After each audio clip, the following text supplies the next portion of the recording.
પ્રભુના ચરણમાં કોકના જ્યારે બની જઈએ છીએ પછી જ અહંકાર જતો હોય. બાકી કેવલ સત્કાર્યથી મુશ્કેલ છે. દક્ષનું સત્કાર્ય એટલે કેટલો મોટો યજ્ઞ, તમામને નિમંત્રણ આપ્યા અને એ બધા દેવતાઓને નિમંત્રણ આપ્યા. અમારે મહાત્માઓ તો એમ કહે છે કે બધા દેવતાઓને નિમંત્રણો મોકલ્યા, એમાં દક્ષે એમ કહેવડાવેલું કે તમે વિમાનો લઈ લઈને આવો ત્યારે ભલે થોડુંક તમારે વધારે અંતર કાપવું પડે તો પણ બધાએ કૈલાસ ઉપરથી જ નીકળવાનું. થોડુંક તમારે ફેર પડશે. અમારે એક સંત તો રમૂજમાં એમ કહે કે માણસ કોઈને આમંત્રણ પત્રિકા મોકલે પછી તાજા કલમ લખે ને એમ દક્ષે આ તાક લખેલી કે 200-500 માઇલનો ફેર પડે તો ભલે પણ બધાએ કૈલાસ ઉપરથી જ પસાર થવાનું, આ આમ લખેલું. અને તેથી બધા વિમાનો માનસમાં લખ્યું છે કૈલાસ ઉપરથી પસાર. દેવતાઓને ખબર હતી કે શિવને નિમંત્રણ નથી અને તેથી જાણી જોઈને એ લોકો ત્યાંથી નીકળ્યા છે. માણસની પ્રકૃતિ આમાં બતાવી છે. ગામડાઓમાં તો ખાસ બને, જેની સાથે વિરોધ હોય ને એના ઘરની પાસેથી માણસ નીકળે ત્યાં જ ખોખારો ખાય. ત્યાં છાનો મનો નીકળી જાય શું ખોટું? હાથે કરીને વિરોધ વધારવા માટે, નહીતર સાવ ચૂપચાપ ચાલતો હોય પણ એ પેલાની બારણું આવે તો ત્યાં કારણ વગર હેરાનગતિ ઉભી કરવા માટે. એમ આ દેવતાઓને ત્યાંથી જ પસાર કરે.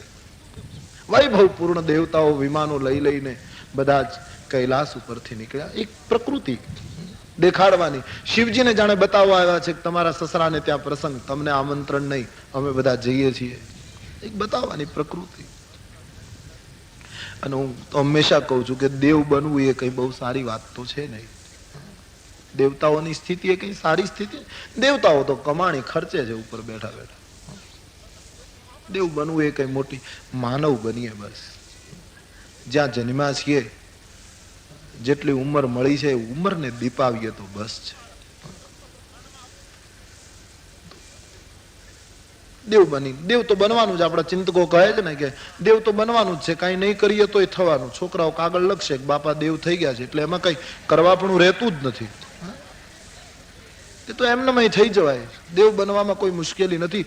મુશ્કેલી છે ભાઈ બનવામાં, મુશ્કેલી છે સાચા બાપ બનવામાં, મુશ્કેલી છે સાચી પત્ની બનવામાં, મુશ્કેલી છે સાચી પ્રસૂતા બનવામાં, મુશ્કેલી છે સાચું જીવન જીવવામાં મુશ્કેલી. બાકી દેવ બનવું એટલે બ્રહ્માજીને જ્યારે સમજાયું ત્યારે એમ કહ્યું છે કે ધિક જીવન દેવ શરીર હરે તબ ભક્તિ બિના ભવ ભૂલી પરે.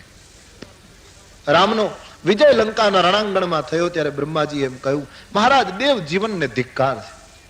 અમે સાધના કરતા નથી, અમે ભજન કરતા નથી, અમારા કરતા તો રીંછ અને વાનરને ધન્ય છે કે તમારા કાર્યમાં કુરબાન થઈ ગયા. ધિક જીવન દેવ શરીર હરે તવ ભક્તિ બિના ભવ ભૂલી પરે. તો કહેવાનો અર્થ, તમામ દેવતાઓ શિવજીના કૈલાસ ઉપરથી નીકળ્યા. અવાજ થયો, કથામાં થોડો વિક્ષેપ થયો અને પાર્વતીનું ધ્યાન કથામાંથી વિમાનમાં ગયું. એમણે શિવજીની કથાની વાગધારાને અટકાવીને પૂછ્યું કે ભગવાન આ વિમાનો ક્યાં જાય છે? આટલી બધી સંખ્યામાં દેવતાઓ, કોઈને ઘરે પ્રસંગ છે? બોલે હા દેવી, કોઈને ઘરે પ્રસંગ હશે એટલે એ લોકો જતા હશે, પણ આપણે આમંત્રણ નથી એટલે આપણે એનો વિચાર નહીં કરવાનો. આપ કથામાં ધ્યાન આપો. બોલે નહીં પ્રભુ, પણ આટલો મોટો પ્રસંગ કોને ત્યાં? આપ બતાવો ના. બાર બાર આગ્રહ કર્યો. શિવજીને એમ કે હું કહીશ તો એને વધારે દુઃખ થશે. પિતાને ઘરે પ્રસંગ અને અમને આમંત્રણ નહીં. છતાં અતિ આગ્રહ કર્યો ત્યારે કહું, તમારા પિતાજી એક યજ્ઞ કરે છે. દેવી હમરે બયર તુમહી બિસરાઈ. અમારી સાથે, મારી સાથે મન દુઃખ છે એટલે તમે પુત્રી હોવા છતાંય તમને બોલાવ્યા નથી. બાકીની બધી જ તમારી બહેનોને બોલાવી છે. જાણી જોઈને આપણને આમંત્રણ નથી, અને આમંત્રણ વગર જવું એ બરાબર નહીં. હું સમજુ છું માતા પિતાને ત્યાં આમંત્રણ વગર જઈ શકાય, મિત્રને ત્યાં મિત્રથી આમંત્રણ વગર જઈ શકાય, ગુરુના આશ્રમમાં શિષ્યથી આમંત્રણ વગર જઈ શકાય, ભગવત સંબંધી કોઈ પણ સત્કાર્યમાં કોઈ પણ માણસ આમંત્રણ વગર જઈ શકે, એ નીતિ છે. શિવ કહે પણ તદપી વિરોધમાન જહ કોવું તહા ગયે કલ્યાણ ન હો. છતાંય આપણે જ્યાં જઈએ ત્યાં આપણા આગમનથી સામી વ્યક્તિને અરુચિ પેદા થતી હોય તો દેવી આપણે નહીં જવું જોઈએ. ત્યાં જવાથી ફાયદો નથી. હવે એક પુત્રી તરીકે પણ સ્વાભાવિક ખેંચાણ થયું હોય એ સમજી શકાય. પિતા ભવન ઉત્સવ પરમ. મારા પિતાને ત્યાં આટલો મોટો ઉત્સવ, અને મને શિવજી ના પાડે તે બરાબર નહીં. આગ્રહ કર્યો, ભગવાન તમારી આજ્ઞા હોય તો હું જાઉં. સ્વાભાવિક છે દીકરીનો સ્વભાવ એમાં એક કામ કરી ગયો. અને બીજું એક એમ થયું હશે કે શિવજીએ મારો ત્યાગ કર્યો છે, આબા અને માતા પિતાને મળું તો થોડુંક દુઃખ ઓછું થાય. દીકરી ઉપર દુઃખ પડે ત્યારે સ્વાભાવિક એની દ્રષ્ટિ મા બાપ તરફ જતી હોય, ત્યાં બધાને મળું તો થોડીક રાહત મળે. પણ તુલસી કહે, જેનો શિવ રૂઠે એ ગમે ત્યાં જાય રાહત નથી મળતી. જેનો જગદીશ રૂઠે, પ્રભુ જેનો રૂઠે, એને જગમાં જાવેર, જેની માથે નથી રે મોહનની મેર. ગમે ત્યાં હાથ નાખે માણસ અવળું પડે. શિવજીએ ઘણી ના પાડી કે દેવી ત્યાં જવામાં ફાયદો નથી, જાણી જોઈને યજ્ઞ છે, નહીતર તો આપણને આમંત્રણ આપત, આપને વધારે દુઃખી થવું પડશે. બોલે નહીં પ્રભુ, મને જવા દો, આપ ના આવો તો કઈ ના પાડી. છતાં મહિનાની 2 ગણોને સાથે મોકલ્યા, સતીને સાચવીને લઈ જજો, સંભાળીને પાછા લઈ આવજો. અને સતી પિતાના યજ્ઞમાં ગયા. પણ અહીં દક્ષએ બધાને કડક સૂચના આપેલી કે સતીનું સ્વાગત કરશે અને મૃત્યુ, તુલસીદાસજીએ તો નથી લખ્યું, બાકી પુરાણમાં વર્ણન છે, એને હું મૃત્યુદંડ આપીશ. એ મારી પુત્રી છે, છતાં પણ એને જો કોઈ સત્કાર છે એને મૃત્યુદંડ સહન કરવો પડશે યજ્ઞમાં. આવી કડક સૂચના આપી. અને બ્રાહ્મણોને પણ એમ કહી દીધું દક્ષએ કે તમે યજ્ઞ કરાવો છો, પણ યજ્ઞમાં શિવજીનું સ્થાપન નહીં કરવાનું, સ્થાપન વગરનો યજ્ઞ કરાવો. બ્રાહ્મણોએ કહ્યું ભલે તમે કહો એમ, સ્થાપન વગર. એટલે બીમારી તો ત્યારથી ચાલી આવે છે. દક્ષે એમ કહ્યું છે હું થોડીક દક્ષિણા વધારે આપું, સ્થાપન વગર યજ્ઞ કરવાનું. થોડીક ઋષિમુનિઓની ભૂલ થઈ જામાં, નહીતર ઋષિમુનિઓએ તટસ્થ થઈ અને દક્ષને ના પાડવી જોઈએ કે શિવ સ્થાપન વગર યજ્ઞ શક્ય નથી, અમારા બલિદાન જોતા હોય લઈ લો, બાકી તમે શિવ વગર અમે યજ્ઞ નહીં. પણ છતાં એમને કર્યો છે ને, તેથી બ્રાહ્મણોને પણ તે દિવસે સહન કરવું પડ્યું, એમ રામાયણમાં લખ્યું છે. તો બધાને કડક સૂચના, મૃત્યુદંડ સહન કરવો પડશે. તો સતી જ્યારે ગયા, દક્ષ ત્રાસ કાહુન સન્માની, કોઈએ સન્માન ના આપ્યું. પિતાજી મુખ ફેરવી ગયા, બીજા લોકો જેમ તેમ બોલતા નીકળી ગયા, જ્યાં ગયા ત્યાં અપમાન થયું. બહેનો મળી તો કઈક હસતા હસતા મળી. તુલસીદાસજીએ વ્યંગ કર્યો છે, ભગીની મિલી બહુત મુસ્કાતા, સાદર ભલે હી મિલી એક માતા. નહીતર તો મૃત્યુદંડની સૂચના હતી, પણ બહેનો જરાક મળી છે. બહેનોને એમ થયું છે કે બાપુજીએ મૃત્યુદંડનો ભલે હુકમ આપ્યો, પણ કઈ અમને થોડા મારે, અમારું મસ્તક કઈ થોડું કાપે. પણ બહેનો છતાંય સંતો એમ કહે છે ને કે મુસ્કાતી મુસ્કાતી, એટલે કે વ્યંગમાં મળી છે. કોઈ આવે ને પછી આપણે જેમ વ્યંગમાં, મહાત્માઓ બહુ સરસ અર્થ કરે છે કે બહેનો મુસ્કાતી મુસ્કાતી મળી એટલે શું? એટલે કે પાર્વતી સાંભળે એમ એમ બોલતી બોલતી મળી. કેમ એકલા શિવજી નથી આવવાના, ભજનમાં બેઠા છે, એમ વ્યંગમાં બોલતી બોલતી મળી. હવે કપડા પહેરે છે કે હજી નથી પહેરતા, આવું બધું બોલતી બોલતી મળી. કે હજી દિગંબર જ રહે છે, ભભૂતિ ચોળવાનું ચાલુ જ છે કે. આમ વ્યંગ ભાષામાં બહેનો પાર્વતીને મેણા મારે છે. શિવ રૂઠે ને પછી પોતાના વ્યંગ કરવા માંડે. કેવી કરુણા છે સમાજમાં. અને છતાં માણસ રામ નથી ભજતો.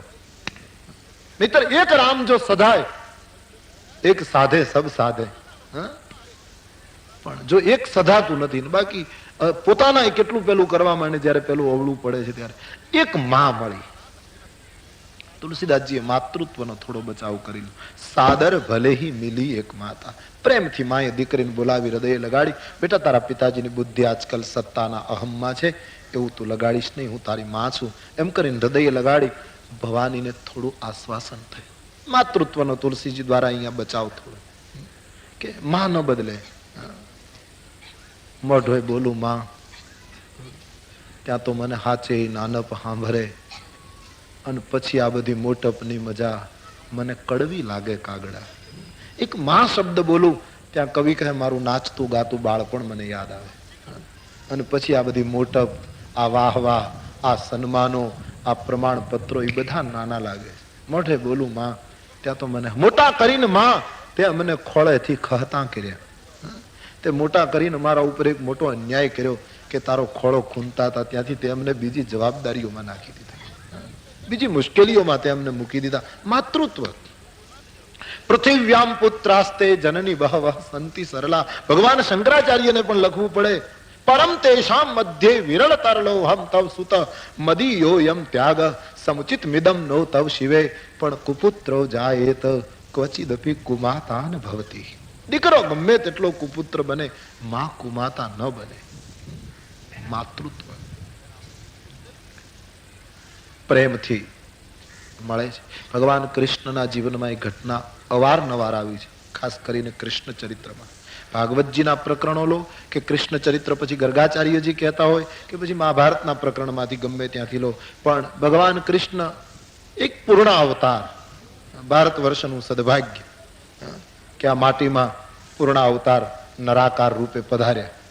આ ભગવાન કૃષ્ણ પણ એના અનેક પ્રસંગો આપણી પાસે છે કે જ્યારે જ્યારે એને યશોદાનું સ્મરણ થયું ત્યારે આંખમાંથી આંસુ પડી ગયા.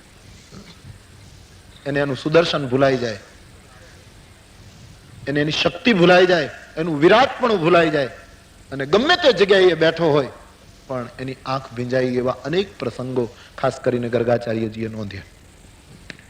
જ્યારે માં યાદ આવી, કેટલાય પ્રસંગો આપણી પાસે મોજૂદ છે. દ્વારિકાધીશ બન્યા. કવિએ લખ્યું કે એક દિવસ દ્વારિકાની હવેલીમાં ચૂપચાપ બેઠા છે, સાંજ પડવાની તૈયારી હતી, ઉદાસ ચહેરો થઈ ગયો.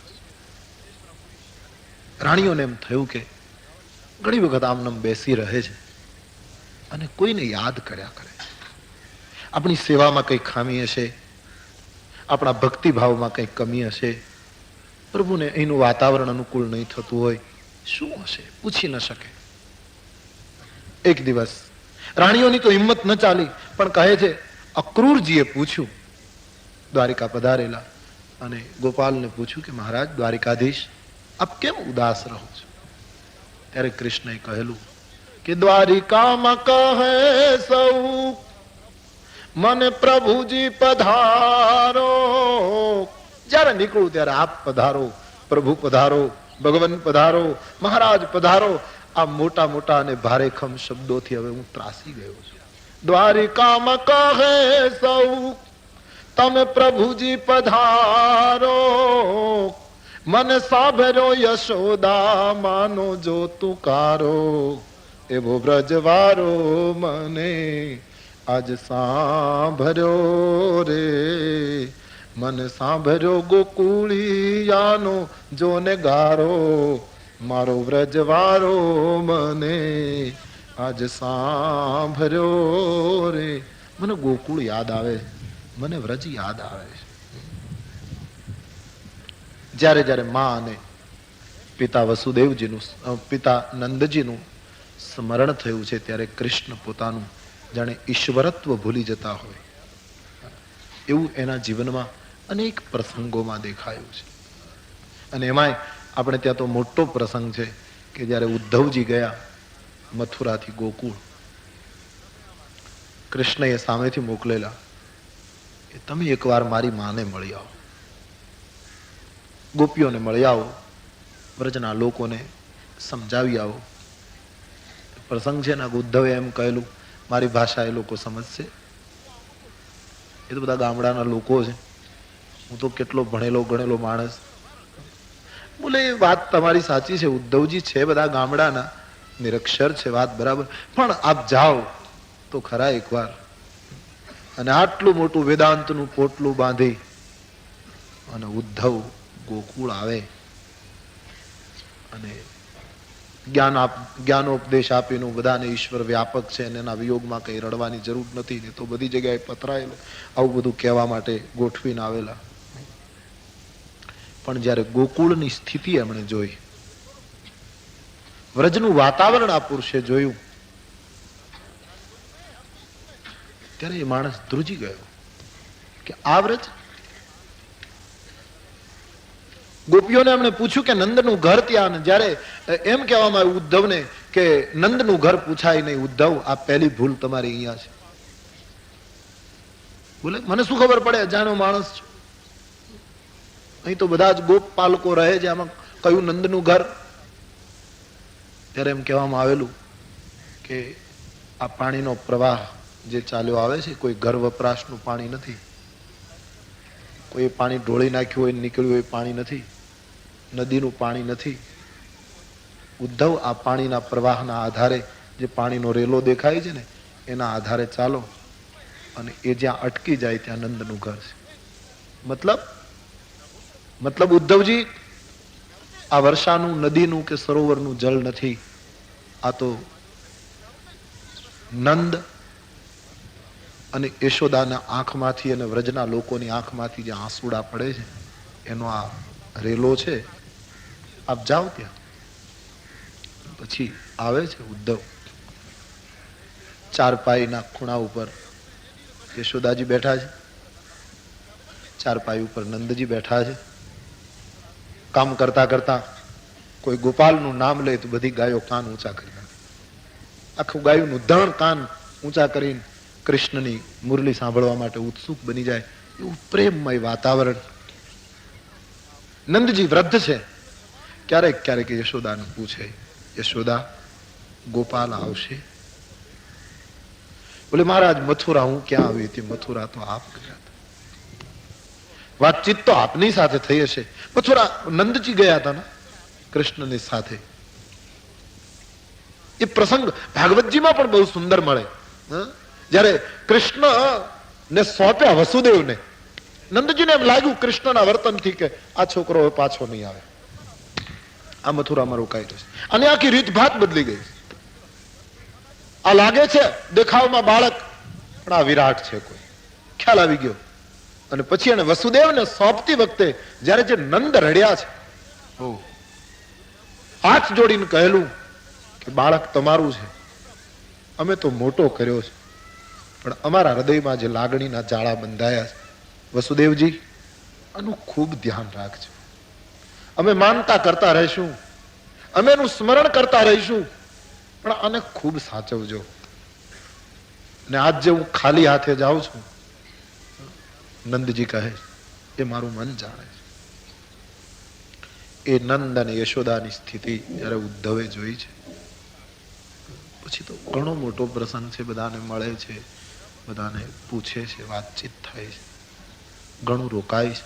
ખાસ કરીને રાધાને પણ મળવા ગયા છે. અને રાધાએ તો એમ કહ્યું કે ઉદ્ધવ, બીજું કઈ નહીં, કૃષ્ણ ગયા પછી એક મોટી ચિંતા છે. શું? કે કૃષ્ણના ગયા પછી અમને નિદ્રા આવતી નથી.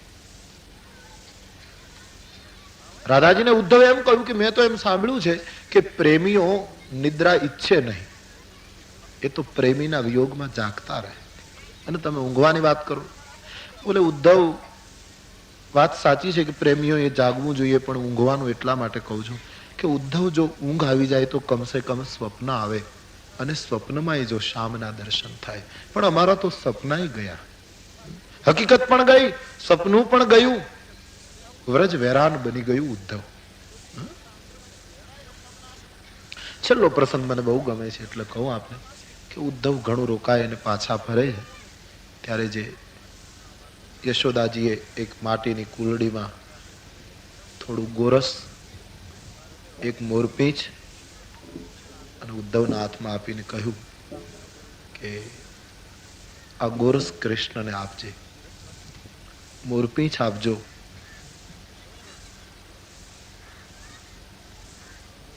મોરપીંછ કૃષ્ણ અવતારમાં તો મોરપીંછનું ખૂબ મહત્વ, પણ ખાસ કરીને રામાયણમાં પણ મોરપીંછનો થોડોક ઉલ્લેખ ભગવાન તુલસીદાસજીના ગ્રંથમાં છે. ભગવાન રામજી પણ ક્યારેક ક્યારેક મોરપીંછ ધારણ કરતા હતા. મોરપીંછ સિર સોહત કૈસે, મોરપીંછ ધારણ કરતા હતા. તુલસીદાસજીનો દોહો છે દોહાવલીમાં કે આમ તો મૂળ શબ્દ મોરનો મયુર છે, પણ મયુરમાંથી મોર કોણે કરી નાખ્યો? એટલો બધો પ્રચલિત શબ્દ થઈ ગયો મોર. આમ તો મયુર શબ્દ જ છે, મોર શબ્દ કોઈ પછી તો એટલો બધો દ્રઢ થઈ ગયો મોર કે ન પૂછો. સાહિત્યની ભાષામાં કોઈને પૂછીએ તો સાહિત્યના વિષયના માણસો એમ કહે છે કે તો અપભ્રંશ થઈ ગયું, અને પછી મોર મોર શરૂ થઈ ગયું. પણ તુલસીદાસજી તો કેવલ ભાષા ઉપર નથી, એ તો ભાવના પુરુષ છે. અને તેથી એને કોઈએ પૂછ્યું કે આ બધા મોર મોર કેમ કરે? આમ હિન્દી શબ્દમાં મોર એટલે પોતાનું. આપન મોર, મારું પોતાનું એમ કહીએ ને આપણે. મેં અરુ મોર તોર તે માયા, મારું ને તારું એ માયા. મોર શબ્દ બાર બાર આવે છે. આ મોર છે એટલે કે આ મારું છે. અવધી ભાષામાં મોર શબ્દનો એક વિશેષતા છે. તો આ મોરને મોર શબ્દ કેમ, મયુરમાંથી મોર કેમ થયો? નહીતર એમાં પોતાપણું તુલસીએ દોહો લખ્યો, તન વિચિત્ર કાયર બચન અહી આહાર ચિત ઘોર. મોરનું તન વિચિત્ર, પીંછા, પગ, ડોકની વળાંક, આમ કંઈક જુદી જ રીતનું એ પંખી છે. તન વિચિત્ર કાયર બચન, એના શબ્દોમાં કાયરતા છે. તુલસી કહે અહી આહાર, એનો ખોરાક સર્પનો છે, સર્પને ખાય છે એટલે એનો ખોરાક પણ સારો નથી. ચિત્ત ઘોર, એનું ચિત્ત પણ સારું નથી. છતાંય મોરપીંછ કૃષ્ણએ અને રામે શું કામ ધારણ કર્યું? બધા એને મોર મોર શું કામ કહે છે? છતાંય મોરને બધા મોર એટલે કે મારો મારો એમ બધા કેમ કહે? નહીતર તો તન વિચિત્ર કાયર બચન અહી આહાર ચિત્ત ઘોર. પણ જબતે હરિભય પક્ષધર તાતે કહત હે મોર. પ્રભુએ માથે લગાડ્યો એટલે આખી એને મોર મોર. જેને પ્રભુ માથા ઉપર લગાડે એને બધા પોતાનું કરે છે. આ મોર છે, આ મોર છે, આ મારો છે, આ મારો છે. જેને પ્રભુ અપનાવે એને બધા મોર કહે. તો એ મોરપીંછ આપ્યું, ગોરસ આપ્યું, અને જયારે ઉદ્ધવને વિદાય આપે છે ત્યારે નંદજીએ બહુ સરસ વાત કરી. ઉદ્ધવ, એ કઈ વ્યંગ નથી, એ કઈ કૃષ્ણને સંભળાવવા માટે નહીં, પણ અમારા અંતરની લાગણી છે કે કૃષ્ણને એમ કહેજો કે એમ લાગે છે કે હવે એ ગોકુળ નહીં આવે. અને કેટલી વિચિત્રતા હશે, કરુણા તો ખરેખર વિચાર કરી મૂકે કે ગોકુળ અને મથુરાને કેટલું અંતર, પણ ગયા પછી માણસ ન આવે ગોકુળ. કેટલું અંતર નહીં. એટલે કહ્યું કે એટલા મોટા કામમાં રોકાયેલો છે ગોપાલ, મથુરાના મોટા મહેલમાં રહે છે, એને કદાચ સમય ન મળે તો એ અહીં ન આવે. પણ ઉદ્ધવ, એક વાત કૃષ્ણને કહેજો કે આટલી મોટી હવેલીમાં તું રહે છે ભાઈ, તારા સુખ જોવા માટે નહીં, તારા સુખના ભાગીદાર થવા માટે નહીં, તારા સુખ માટે તો અમારા હૃદયના અનેક આશીર્વાદ છે. પણ એને કહેજો કે આટલી મોટી હવેલીમાં ઘણા નોકર ચાકરની જરૂર રહેતી હશે, અને જો કોઈ નોકર ચાકર તૂટતા હોય તો મને અને યશોદાને કામવાળા તરીકે બોલાવે. ઉધો, એની હવેલીમાં ચાકર રહેશું, બાગ લગાશું, નિત ઉઠી દર્શન પાસું. જેમ મીરા કહે, મોહે ચાકર રાખોજી. નોકર બનીને રહીશું, કામવાળાનું કામ કરીશું. કમસે કમ કૃષ્ણની ઝાંખી તો થયા કરે, એનું સામીપ્ય તો મળ્યા કરે, એનું દર્શન તો થયા કરે. એ માતા અને પિતાને જ્યારે જ્યારે કૃષ્ણએ યાદ કર્યા છે, એ માતૃત્વનું સ્મરણ જ્યારે ભગવાન શ્રી કૃષ્ણને પૂર્ણાવતારને થયું છે ત્યારે એની આંખ અનેક વાર ભીંજાય છે. એવા અનેક પ્રકરણો આપણે ત્યાં મળે છે. મોઢે બોલું માં પણ મને હાચે નાના ભાંભરે. માતૃત્વ, માં શબ્દ બહુ મીઠો છે. અને કોઈ ચિંતકે તો બહુ સરસ કહ્યું છે, બહુ સરસ લાગે છે, વાત બિલકુલ સાચી લાગે કે જગતમાં કોઈ પણ વ્યક્તિ એની માં કરતા મહાન નથી હોતી. ગમે તે હોય દુનિયામાં, પણ માં કરતા દુનિયામાં કોઈ મોટું નથી. માં બધા કરતા મોટી હોય છે. એટલે તુલસીદાસજી ગઈકાલે આપણે કહેતા હતા કે રામ બ્રહ્મ છે છતાંય વંદવ કૌશલ્યા દિશી પ્રાચી. કૌશલ્યાને પહેલા પગે. ભારતના ઋષિઓનો નિર્ણય કેટલો, માતૃદેવો ભવ, પહેલું માને પગે લાગો. તો સાદર ભલે હી મિલી એક માતા, પણ ભગીની મિલી બહુત મુસ્કાતા. ભવાનીને એની માતાએ પ્રેમથી હૃદય લગાડી કહ્યું, બેટા હું તારી છું ને બાપ, ઓછું લગાડીશ નહીં, એમ કહીને સમજાવ્યું. થોડીક રાહત મળી. ભવાનીને એમ થયું કમસે કમ કોઈ તો નીકળ્યું બોલાવનારું. યજ્ઞ જોવાની ઈચ્છા થઈ. યજ્ઞ મંડપમાં પગ મૂક્યો, અને જ્યાં યજ્ઞ મંડપમાં પગ મૂકીને દ્રશ્ય જોયું તો ઋષિમુનિઓ બેઠા છે, તમામ દેવતાઓ અહંકારથી બેઠા, ચિક્કાર મંડપ ભરાયેલો, પિતાજી ઊંચી ગાદી ઉપર બેઠા છે, ઘમંડ ક્યાંય સમાતો નથી, યજ્ઞ અને સત્કાર્યની સાથે કોઈ ભાવ નથી, કેવલ દેખાવ, આડંબરમાં રસ હતો કે શંકરનું મેં કેટલું મોટું અપમાન કર્યું. આ દ્રષ્ટિ,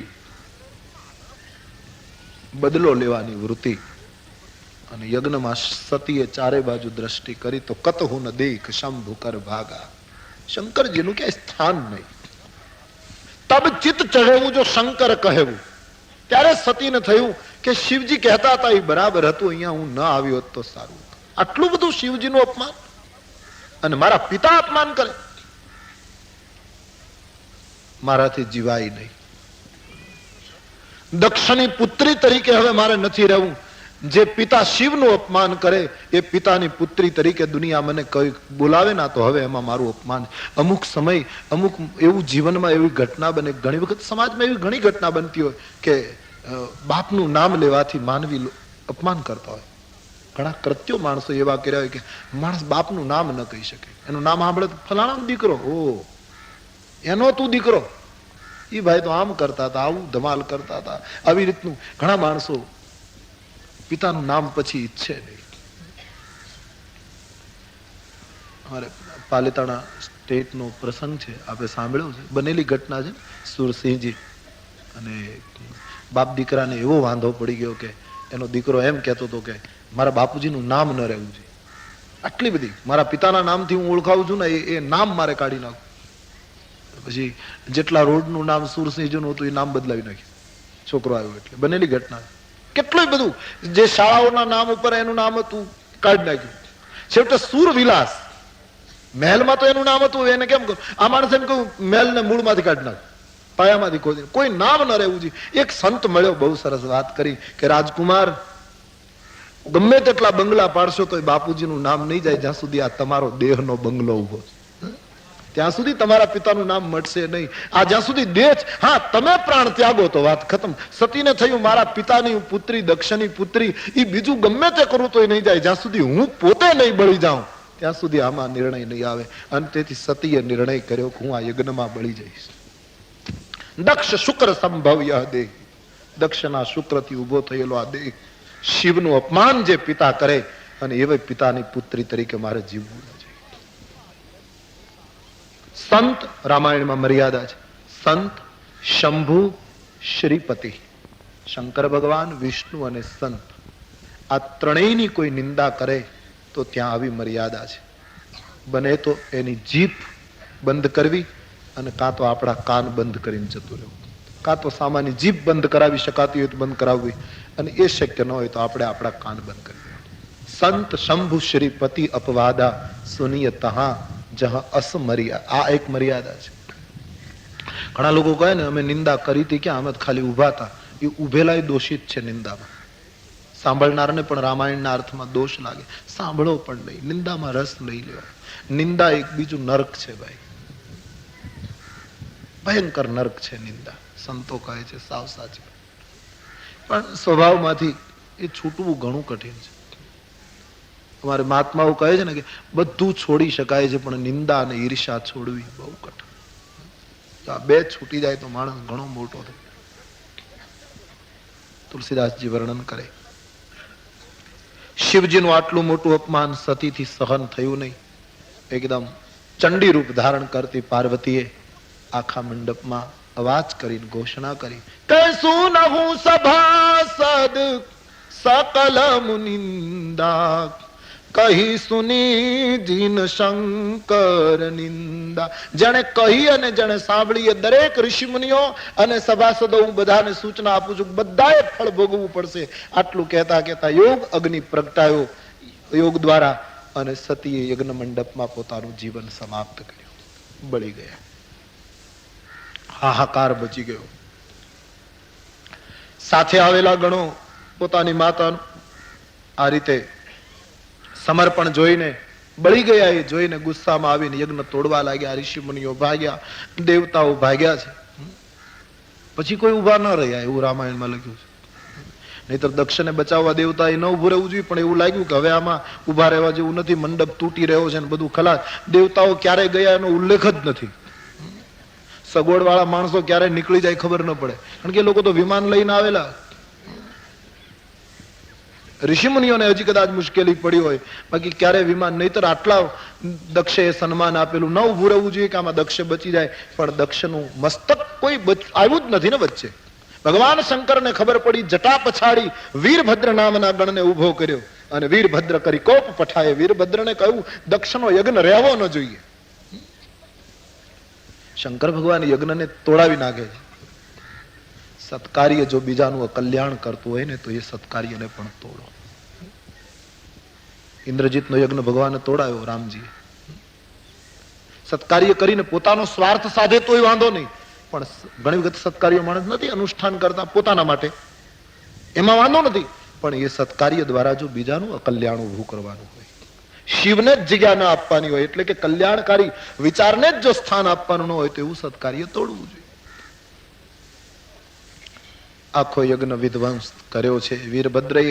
ભૃગુ નામના એક મહાત્માએ યજ્ઞને થોડો ઘણો, પુરાણમાં તો એવી કથા છે, શિવજી પોતે આવેલા અને સતીનું પ્રાણ છોડ્યા પછી સતીનું એ શરીર જે બળતું હતું એને લઈને ભાગ્યા છે શંકરજી, અને સતત દોડ્યા છે બ્રહ્માંડમાં સતીના વિરહમાં ભગવાન શંકર, અને આખા જગતને ખલાસ કરી નાખશે આવો કોપ છૂટેલો. ઇન્દ્રએ દેવતાઓએ ખૂબ સમજાવ્યા અને પછી એ સતીના શરીર ઉપર પ્રહાર કરવામાં આવ્યો. એના 51 ટુકડા થઈ ગયા. અને જે આપણા ભારતમાં આજ પણ જે 51 પીઠ તરીકે વખણાય છે, એક એક ટુકડો એક એક પીઠ બન્યો છે ભગવતીનો, ચંડીનો, એવી કથા પુરાણકારો એ કહી છે. પણ તુલસીદાસજી આખી વાતને એકદમ સમેટી લે છે. દક્ષ માનસમાં તો નથી લખ્યું દક્ષની દુર્ગતિ થઈ એવું કહ્યું, બાકી નહીતર કથા પુરાણ નિયમ છે કે એનું મસ્તક કાપી નાખવામાં આવેલું અને એના મસ્તક ઉપર પછી બકરાનું મુખ લગાડી દેવા, ઉપર મુખ લગાવી દીધું એવી કંઈક. અને આપણા ઋષિમુનિઓ એમ કહે છે કે બકરો અતિ કામી છે. પ્રાણી શાસ્ત્રમાં બકરો અતિ કામી ગણાય. એના ઉપર આમ ગરદન કપાવવાની તૈયારી હોય કસાઈની, અને છતાંય બકરો કોઈને જુએ તો એના મનમાં કામ જાગે છે બકરાને જોતા, એવું પ્રાણી શાસ્ત્રની સૂચના છે. તો કહેવાનો અર્થ શિવનું અપમાન કરનારો અતિ કામી બને છે, શિવનું ભજન કરનારો નિષ્કામ બને છે અને શિવનો વિરોધ કરનારો અતિ કામી બને છે, એમ કદાચ તુલસીદાસજીનો અર્થ. તો બકરાનું મુખ આપ્યું, દક્ષે અગ્નિ નિર્મૂલ થઈ ગયો. હવે યોગ અગ્નિથી, ધર્મગ્રંથની દ્રષ્ટિએ યોગ અગ્નિથી જે શરીર બાળે એ પછી બીજી વાર જન્મે નહીં, પણ છતાં સતીનો બીજી વાર જન્મ થયો. એનું એક જ કારણ કે યોગ અગ્નિમાં બળતી વખતે એમણે મનમાં પ્રભુની પ્રાર્થના કરેલી કે જન્મ જન્મ શિવ પદે અનુરાગા, મને બીજો જન્મ મળવો જોઈએ અને શિવજીના ચરણારવિંદમાં મને પ્રેમ. અને એ વખતે સતીએ બળતી વખતે સંકલ્પ કરેલો, ભગવાનને એમ કહેલું કે આ જન્મમાં તો હું એવા પિતાની પુત્રી બની કે જેણે શિવનું અપમાન કર્યું, મારા પતિનું અપમાન કર્યું, મને આવતા જન્મમાં શિવ જ પતિ તરીકે મળે, પણ હે ભગવાન તું મને એવા બાપની દીકરી બનાવજે કે જે શિવને પોતાના માથા ઉપર બેસાડે. માટે હિમાલયની પુત્રી બની અને શિવને મસ્તક ઉપર બેસાડે. અત્યારે જે મારો પિતા એનું અપમાન કરે એની હું દીકરી, પણ હવે એવા પિતાની પુત્રી બનું કે શિવને મસ્તક ઉપર ધારણ કરે, એની અદબ સાચવે. કારણ કે શિવ તત્વ તો કેટલું મહાન તત્વ. તુલસીદાસજી વર્ણન કરે તે કારણ હિમગીરી ગૃહ જાય. એટલા માટે ભવાનીનો બીજો જન્મ હિમાચલ ત્યાં પુત્રી તરીકે થયો. જન્મી પાર્વતી તનુપાઈ, પાર્વતી તરીકે પુત્રી પ્રગટી. એમ કહેવાય છે કે હિમાચલની એ વખતે ઘણી મોટી ઉંમર હતી. મૈના અને હિમાચલ એમને ત્યાં પુત્રીનો જન્મ મોટી ઉંમરે થયો. દિવસે દિવસે દીકરી મોટી થવા લાગી, મણીઓની ખાણો નીકળવા લાગી, વનસ્પતિ ફળ ફૂલ આપવા લાગી. એક મહાન વ્યક્તિનું આગમન થયું, પ્રકૃતિમાં ફેરફાર થવા લાગ્યો, સરિતાઓ અમૃત વહેવડાવવા લાગી, ભવ્ય વાતાવરણ થયું. ઋષિમુનિઓ નહોતા આવતા એ મહાત્માઓ આવવા લાગ્યા. આખો પ્રદેશ સંપન્ન બની ગયો ભવાનીના પ્રાગટ્ય પછી. તુલસીના તાત્વિક અર્થમાં ભવાની એ શ્રદ્ધા છે. શ્રદ્ધા બચપણમાં પ્રગટે, યુવાનીમાં પ્રગટે તો ધન્ય છે, પણ બુઢાપામાં જો સાચી શ્રદ્ધા પ્રગટે તો આખી જીવનની રોનક ફરી જાય. હિમાચલને ત્યાં શ્રદ્ધા પ્રગટી. અને બહુ સરસ તુલસીદાસજી તાત્વિક રીતે કહે છે કે ભવાની જેમ જેમ મોટા થવા લાગ્યા, શ્રદ્ધા જેમ જેમ વધવા લાગી, દ્રઢ બનવા લાગી, અને નિમંત્રણ વગર એક સંતનું આગમન થયું. જ્યારે માનવીની શ્રદ્ધા દ્રઢ બને છે ત્યારે કોઈને કોઈ સંત આવી જાય છે. કોઈએ બહુ સરસ કહ્યું કે જગતમાં ગુરુઓ તો છે જ, સાચા ચેલા જ નથી. આ બિલકુલ સાચું છે. સંતો તો પડ્યા જ છે જગતમાં. ઘણા પૂછે છે ગુરુ કરવા છે, કોને કરવા? તું ચેલો બની જા. તારી શ્રદ્ધાને દ્રઢ કર. કોઈ સંત આવે, સંતો છે અયોધ્યાના મહાત્માઓ તો એમ જ ભાર દઈને કહે છે, મેં કદાચ ગઈકાલે પણ કહ્યું, અયોધ્યાના મહાત્માઓ ભાર દઈને એમ કહે છે કે સૂરજ ઉગે છે કેવલ સંતો માટે, બીજા બધા એની આડચમાં લાભ લે છે, એના આશ્રયમાં લાભ, બાકી પ્રકૃતિ કામ કરે છે. તુમ સારીખે સંત પ્રિય મોરે, ધરો દેહ નહીં આન નિહોરે. વિભીષણ, તમારા જેવા સંત માટે મારે નિરાકારને સાકાર થવું પડે, બીજું કોઈ કારણ નથી. સંત માટે આવે છે. અને જેને વિશ્વાસ રાખીને સંતત્વ ટકાયું આવ્યો, જ્યારે જ્યારે જરૂર પડી ત્યારે આવ્યો. નહીતર તો નામ ભૂસાઈ ગયું હોય. ભાઈ રામકૃષ્ણને કોઈ યાદ ન કરે, પણ નિભાડામાંથી જીવતા નીકળ્યાના દાખલા, માંડલિકની તલવાર મ્યાન થઈ ગઈ એના દાખલા, મીરાનું વિષ અમૃત થઈ ગયાના દાખલા. જ્યારે જરૂર પડી છે ત્યારે આવીને ઉભો રહે. પૂરી કસોટી કર્યા પછી જરૂર શક્તિનો ધોધ વહે છે. સંતો માટે પ્રગટ થાય. તો શ્રદ્ધા જ્યારે દ્રઢ બનતી જાય માનવીના જીવનમાં, ત્યારે કોઈને કોઈ સંત આવે. એક દિવસ ફરતા ફરતા નારદજી પધારે. નારદજી ત્રિકાલજ્ઞ સંત, ભગવાનનું સામીપ્ય મેળવનાર સંત, પ્રભુની પાસે બેસીને ચર્ચા કરી શકે આટલી ઊંચી પદવી વાળા સંત આજ હિમાચલ ને ત્યાં પધાર્યા. હિમાચલ મહિના ખૂબ જ રાજી થયા, સંતનું સ્વાગત કર્યું. બાબાજીએ લખ્યું, ત્રિકાલજ્ઞ સર્વજ્ઞ તુમ ગતિ સર્વત્ર તુમારી, કહું સુતા કે દોષ ગુણ મુનિવર હૃદય વિચારી. બાપજી, આપ પધાર્યા છો, આપ ત્રિકાલજ્ઞ છો, સર્વત્ર ફરનારા છો, સર્વજ્ઞ પણ છો, આપની પાસે ઘણી સિદ્ધિઓ છે. મારે ત્યાં આટલી મોટી ઉંમરે પુત્રીનો જન્મ થયો છે. બાપજી, આ દીકરીનું જરા ભાગ્ય જોઈ આપો. પુત્રીના માથા ઉપર નારદજી હાથ મૂક્યો. ભવાનીને આશીર્વાદ આપે છે. સમજદાર થઈ ગઈ છે દીકરી, એટલી ઉંમર છે. નારદજી એના હાથની રેખા જોવે છે. હિમાચલ, તમે ખૂબ ભાગ્યશાળી છો. તમારી પુત્રી જગતમાં જગદંબા થઈને પૂજાશે. તમારી પુત્રીનું સૌભાગ્ય અખંડ રહેશે. તમારી પુત્રીના પાતિવ્રત્યના પગલે પગલે ચાલી અને જગતની સ્ત્રીઓ પાતિવ્રત્ય ધર્મ પાળી શકશે. પતિવ્રતા ધર્મની આચાર્ય બનશે. સૌભાગ્ય અખંડ રહેશે અને એવું દિવ્ય જીવન જીવશે કે એના લીધે તમને માતા પિતાને યશ અને કીર્તિ પ્રાપ્ત થશે. ખૂબ સુંદર તમારી કન્યા, સુલક્ષણી છે, સર્વગુણ સંપન્ન છે. શું કહું, બધા સદગુણોનું વર્ણન કર્યું. અને પછી નારદજીએ કહ્યું, હિમાચલ, તમારી પુત્રીની એક રેખા બરાબર નથી. જોનાર વ્યક્તિ જેમ પહેલા બધું સારું કહે ને પછી છેલ્લે મૂળ વાત ઉપર આવે, એમ એક રેખા જરા બરાબર નથી. બોલે, કઈ બાપજી? બોલે, એને પતિ કેવો મળશે એ તમે સાંભળી લો. કેવો મળશે? અગુણ અમાન માતુ પિતુહીના. અને પતિ એવો મળશે જે અગુણ હશે, જે અમાન હશે, જે માતા પિતા વગર હશે. અને ઉદાસીન સબ સંશયક્ષીના. ઉદાસીન હશે, એને કોઈ મિત્ર નહીં, કોઈ દુશ્મન નહીં, તમામ સંશયો એના ગયા હશે. આમ ગણીએ તો દુર્ગુણ ગણાય. નહીતર તો જો દ્રષ્ટિ ખૂબ વિચાર કરીને કોઈ આવો વરરાજો જોઈને કન્યા આપે ને તો એ સારું કહેવાય. તમારી પુત્રીને જે પતિ મળશે એ ઉદાસીન છે, એટલે કે એને કોઈ દુશ્મન, કોઈ મિત્ર એવો તટસ્થ છે કે બીજામાં લપેટાશે નહીં. તમારી દીકરીને જ ભાવ આપ્યા કરશે, તમારી પુત્રીને જ પ્રેમ આપ્યા કરે, એટલો તટસ્થ છે. એને સંસારમાં કોઈની સાથે એ ઉદાસીન છે. માતું પિતું એના, સાસુ સસરાનો કોઈ પ્રશ્ન જ તમારી દીકરીને આવે નહીં, કે તકલીફ થાય એવું નહીં. કેવલ પોતે જ છે એટલે તમારી દીકરીને ક્યારેય મુશ્કેલી નહીં આવે. સાસુ સસરાનો કોઈ પ્રશ્ન નથી. અમાન, તમારે ત્યાં અવારનવાર પ્રસંગે આવશે તો કોઈ દિવસ માન નહીં માંગે, નહીતર જમાઈ કેટલું માન માંગે. તમારે એ સુખ, તમારે ઘરે આવશે તો કોઈ દિવસ માન નહીં માંગે. અમાન, માતુ પિતુ હીના, ઉદાસીન, સબ સંશય. તમારો જમાઈ એવો છે કોઈ દિવસ કોઈ શંકા નહીં કરે. બીજા અર્થમાં ગુણો દેખાય. પણ હિમાચલની આંખમાં આંસુ આવ્યા કે આવો પતિ મળે? માતા પિતા નહીં, અગુણ, અમાન, સંશય, ક્ષીણ, ભસ્માંગ, અનિકેત ફરે. માતા પિતાની આંખમાં આંસુ આવી ગયા. બાપજી, આપ આટલી સુંદર કન્યાને પતિ આવો મળે. ભવાનીની આંખમાં પણ તુલસી કહે આંસુ આવી ગયા. પણ દશા એક સમજત બિલ ગાના. આંસુડા ત્રણેયની આંખમાં પણ સમજણમાં ફેર. ભવાનીની આંખમાં હર્ષના આંસુ સમજી ગયા કે બાપજી જેનું વર્ણન કરે છે સદાશિવ સિવાય બીજું કોઈ હોય નહીં, શંકર સિવાય બીજું કોણ? માતા પિતા વગરનું તત્વ તો શિવ છે. અતિ આનંદ થયો ભવાનીને. મનમાં મુસ્કાય છે. હિમાચલે હાથ જોડીને કહ્યું, બાપજી મારી પુત્રીને આવો પતિ ન મળવું જોઈએ. આપ કહો એટલા યજ્ઞો કરું, આપ કહો એટલું સત્કાર્ય કરું, અનુષ્ઠાન કરું, પણ મારી પુત્રીના ભાગ્યમાં તમે જે વર્ણવ્યો તેવો પતિ ન મળવું જોઈએ. જે ફળ કલ્પ વૃક્ષને લાગવું જોઈએ બાવળને ન લાગવું જોઈએ. બાપજી આપ ફેરફાર કરો.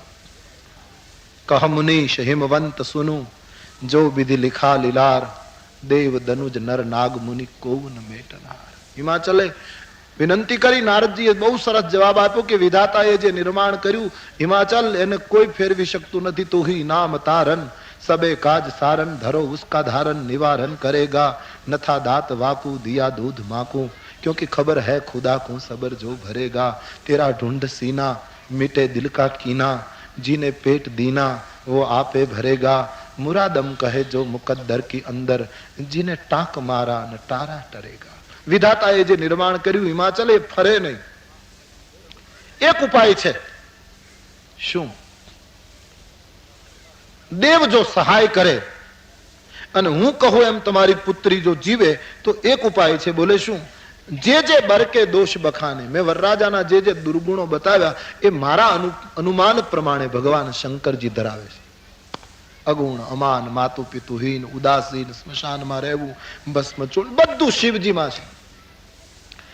અને તમારી પુત્રીને જો શિવ મળે તો દૂષણ ભૂષણ બનશે.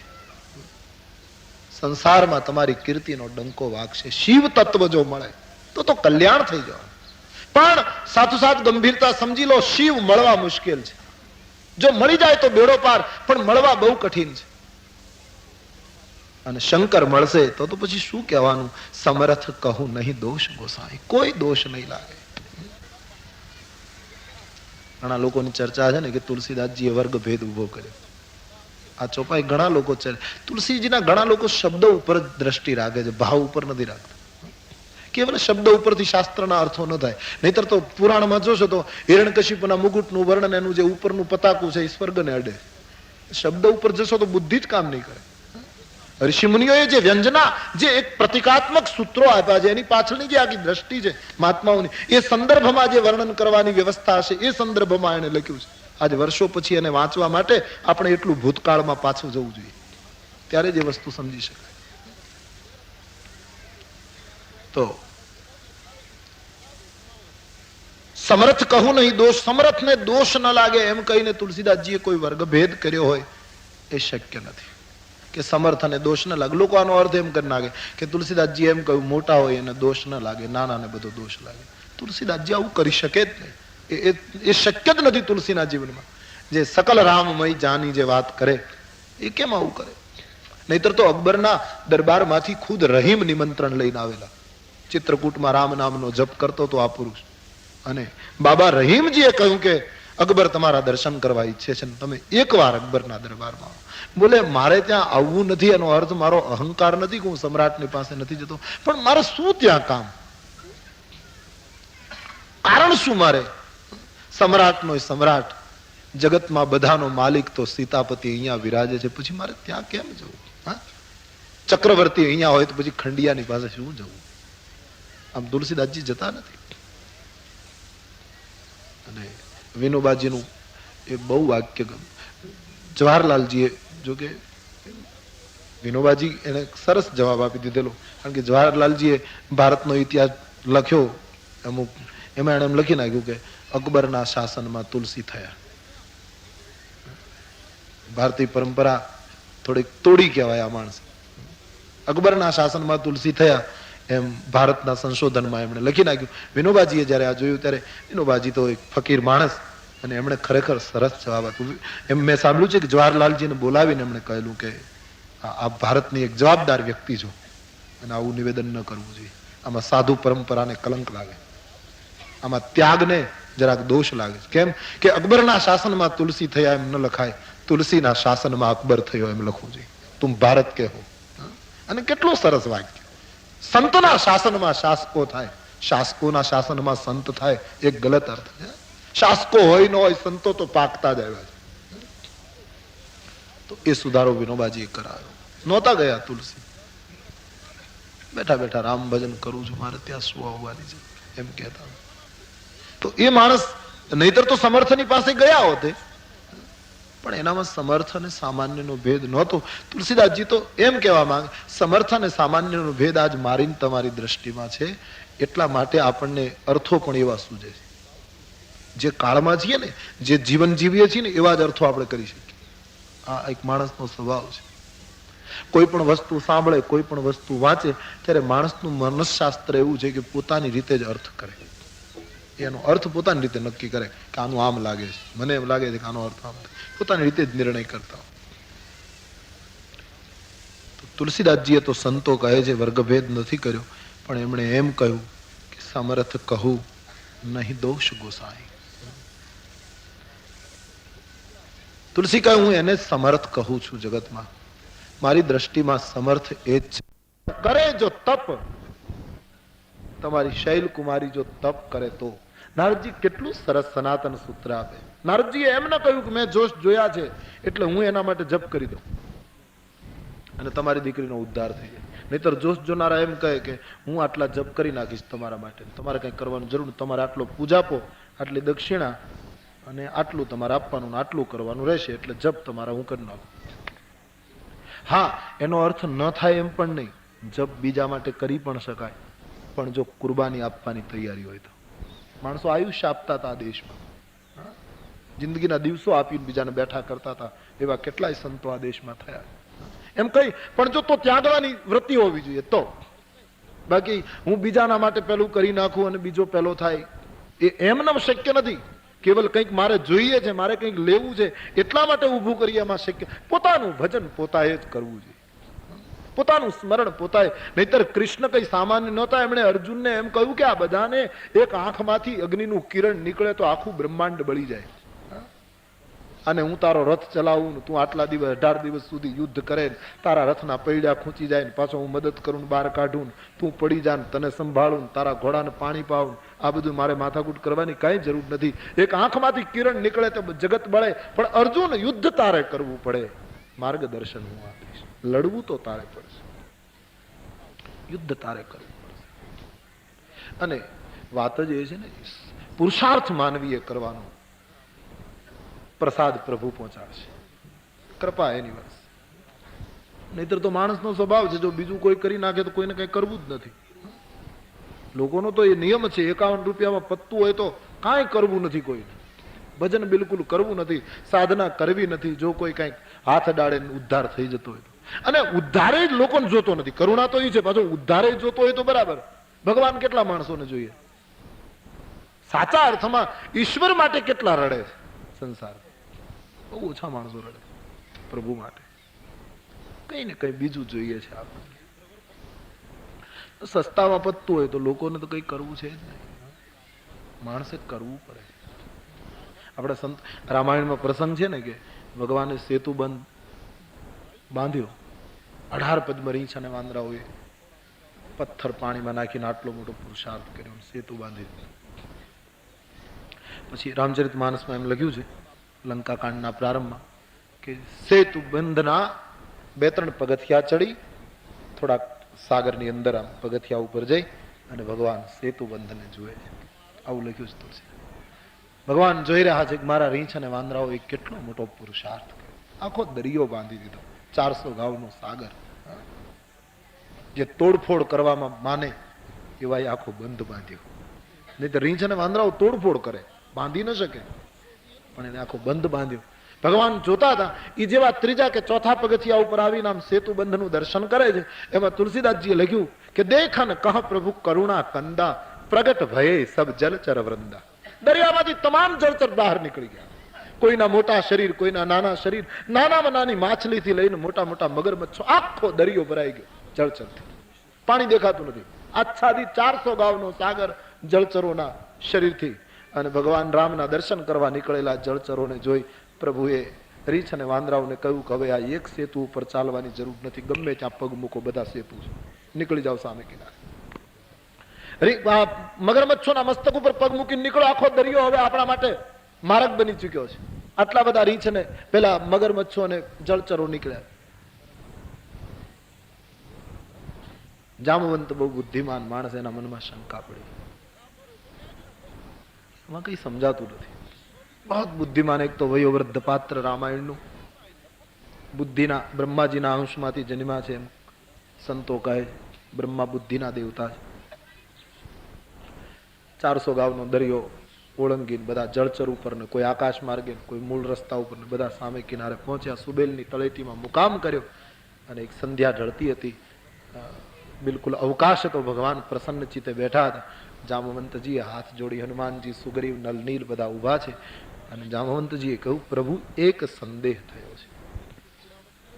બોલે પૂછીએ. મહારાજ નારાજ ન થાવ તો પૂછું. હા બોલીએ.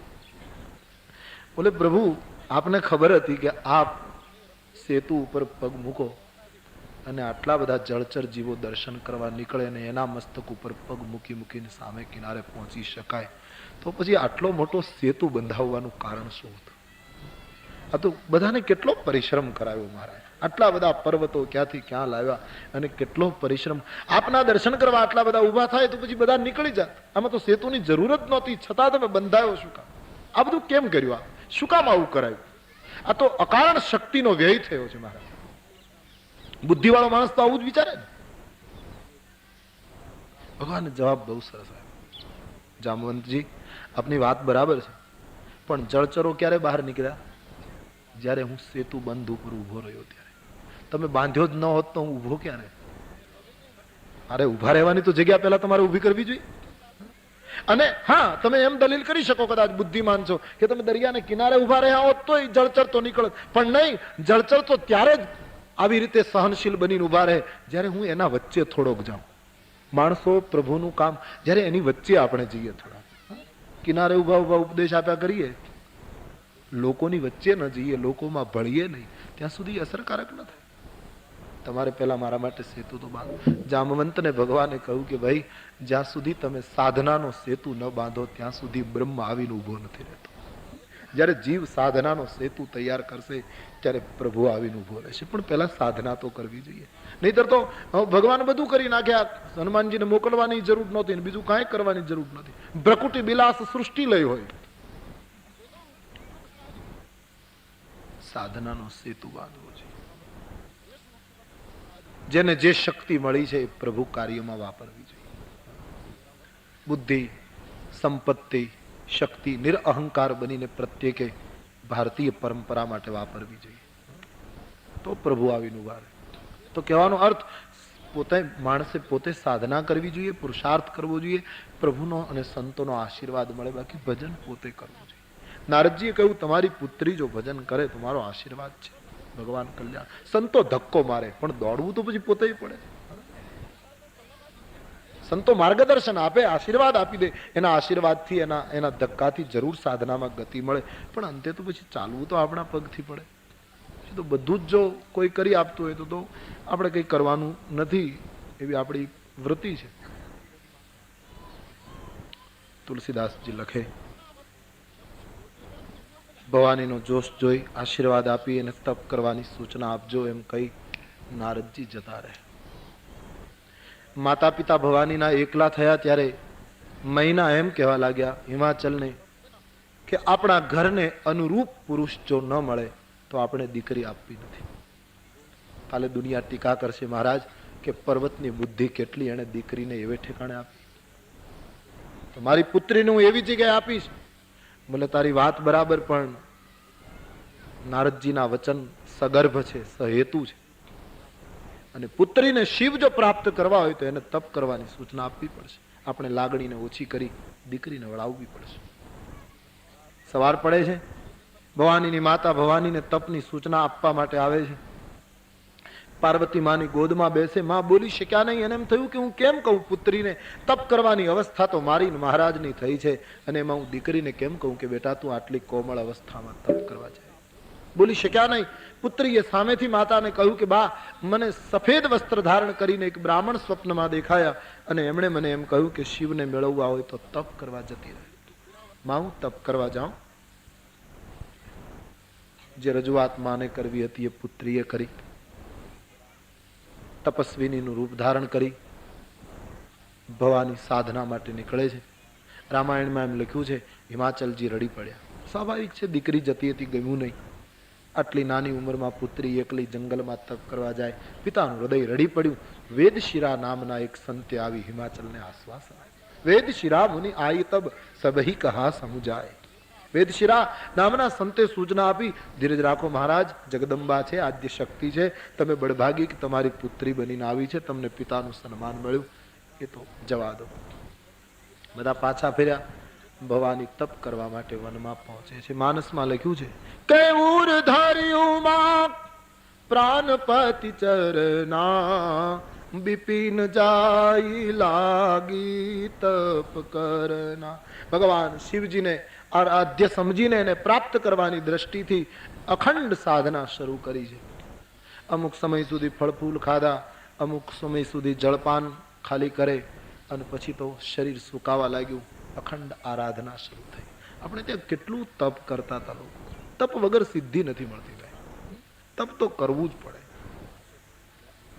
એ તો આજના બધા સૂત્રો છે કે ગમે તેમ જીવો ને સિદ્ધિ પ્રાપ્ત થઈ જાય. હું ગઈકાલે કહેતો હતો ગમે તે ખાવ પીવો ને તમને સિદ્ધિ મળી જાય, એ શક્ય નથી. ભારતીય ઋષિની પરંપરા પ્રમાણે તપ કરવું જોઈએ, સાધના કરવી જોઈએ. તુલસીદાસજી વર્ણન કરે, ખૂબ તપ કર્યું. રામાયણમાં તો એમ લખ્યું છે ઘણા વર્ષો સુધી, હજારોની ગણતરી, પણ એ ગણતરી હમણાં આપણે વિચાર્યા એમ કે એક વર્ષો સુધી તપ કર્યું એ અર્થમાં. અને એ વખતે તો માણસની ઉંમર ઘણી લાંબી હશે એટલે ઘણા વર્ષો સુધી તપ કરી શકતા હશે. અત્યારે તો ઉંમરનો આંક ટૂંકો થતો ગયો. 100 વર્ષ માણસની ઉંમર હોય ને એમાં કોઈ 25 વર્ષ સુધી તપ કરે તો કઈ આશ્ચર્યજનક ન કહેવાય. સ્વાભાવિક છે. 25 વર્ષ સુધી બ્રહ્મચર્યાશ્રમનો તો આપણે ત્યાં પરંપરા હતી, તો એમાં કઈ આશ્ચર્ય ન ગણાય. તો એ વખતે હજારો વર્ષ સુધી માણસનું જીવન હોય લાંબુ, તો એ વખતે કદાચ 10, 15, 20, 25,000 વર્ષ કોઈ તપ કરી નાખે, લાખ વર્ષની ઉંમર ગણાતી હતી જે કાળમાં, તો એમાં શું આશ્ચર્ય. એ વખતે ઉંમર એટલી મોટી હતી. અત્યારે ઉંમર ઘટી ગઈ એટલે આપણને મગજમાં ન ઉતરે. ને એમાંય ઘટતા ઘટતા તુલસીદાસજીએ તો કળયુગ માટે એમ લખ્યું કે લઘુ જીવન સંવત પંચદશા. જીવન ટૂંકું થતું જાય એટલે લોકો બહુ ટૂંકી આયુષ્ય થઈ જશે, પણ છતાં કળયુગનો માણસ વર્ત તો એવી હશે, એવી રીતે હશે કે કલ્પાંતન નાશ ગુમાન અસા. એનું ગુમાન એવો હશે કે જાણે મારું કલ્પાંતમાં મોત નથી.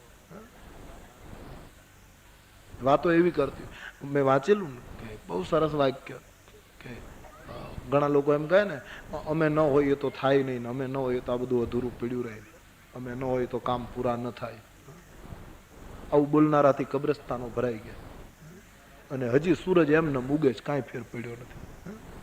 હજી ઋતુઓ એમને બદલતી આવે છે, બોલનારા જતા રહે. માણસ તો સ્વભાવ છે કલ્પાંતન નાશ ગુમાન અસા.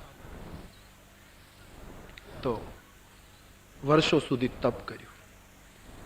આકાશવાણી દ્વારા પાર્વતીને આશીર્વાદ મળ્યા કે ભવાની ભયવું મનોરથ સુફલ તવ, તમારા મનોરથો પૂરા થાય. સોનુગીરી રાજકુમારી, હે હિમાચલ પુત્રી, મનોરથો પૂરા થાય છે અને હવે તમને શિવ અવશ્ય મળશે. અમારી વાત સાંભળ્યા પછી તમારા પિતાજી તમને બોલાવે તો હવે તપ છોડીને ઘરે જજો, હવે વાંધો નહીં, સાધના પૂરી થઈ ગઈ,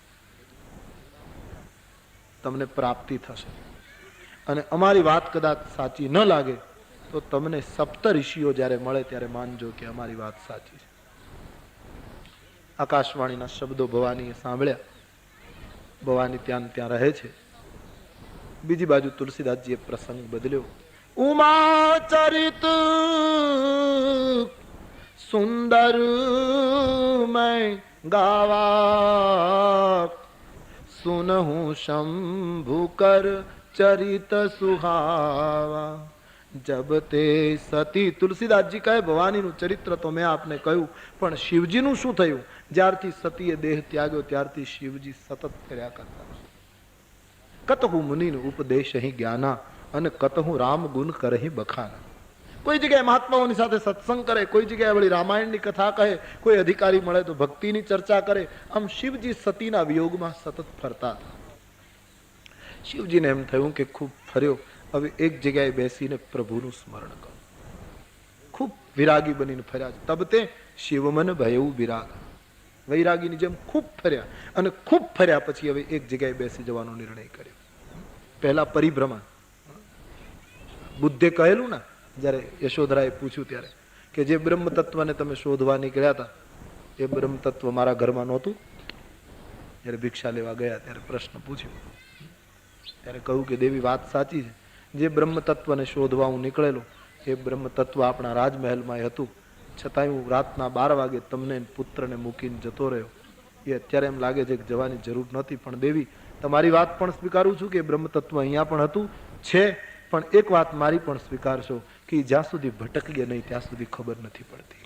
એ તો ખૂબ ફરી લઈએ ત્યારે ખબર પડે કે આ તત્વ અહીંયા હતું. એટલા માટે સાધનાની જરૂર છે, કરવું તો પડે પહેલા,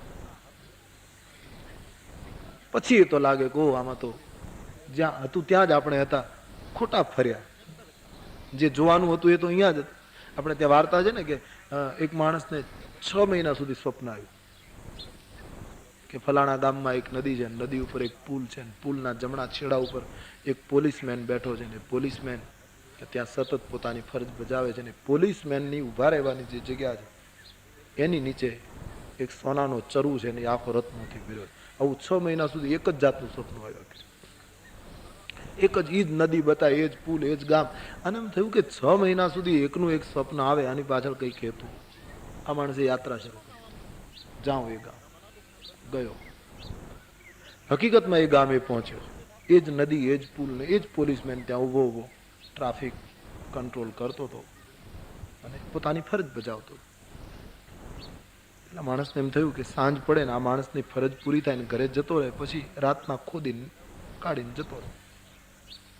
એ પેલા પુલ ઉપર ચક્કર માર્યા કરે, નદીમાં જોયા કરે, આમ જાય ને તેમ જાય. પોલીસમેનને શંકા પડી કે આપઘાત કરવા આવ્યો લાગે, આ હું ઊભો છું એટલે કંઈક જંપલાવી શકતો નથી.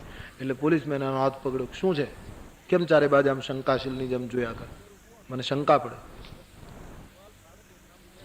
બોલે આપઘાત કરવા નથી આવ્યો તો? અને એમ થયું કે હું આને કહી દઉં, અડધું વેચી લઈશું, બાકી આ જ્યાં સુધી જશે નહીં ત્યાં સુધી પત્તો નહીં લાગે. કહ્યું કે ભાઈ મને 6 મહિનાથી સ્વપ્ન આવે છે. શું?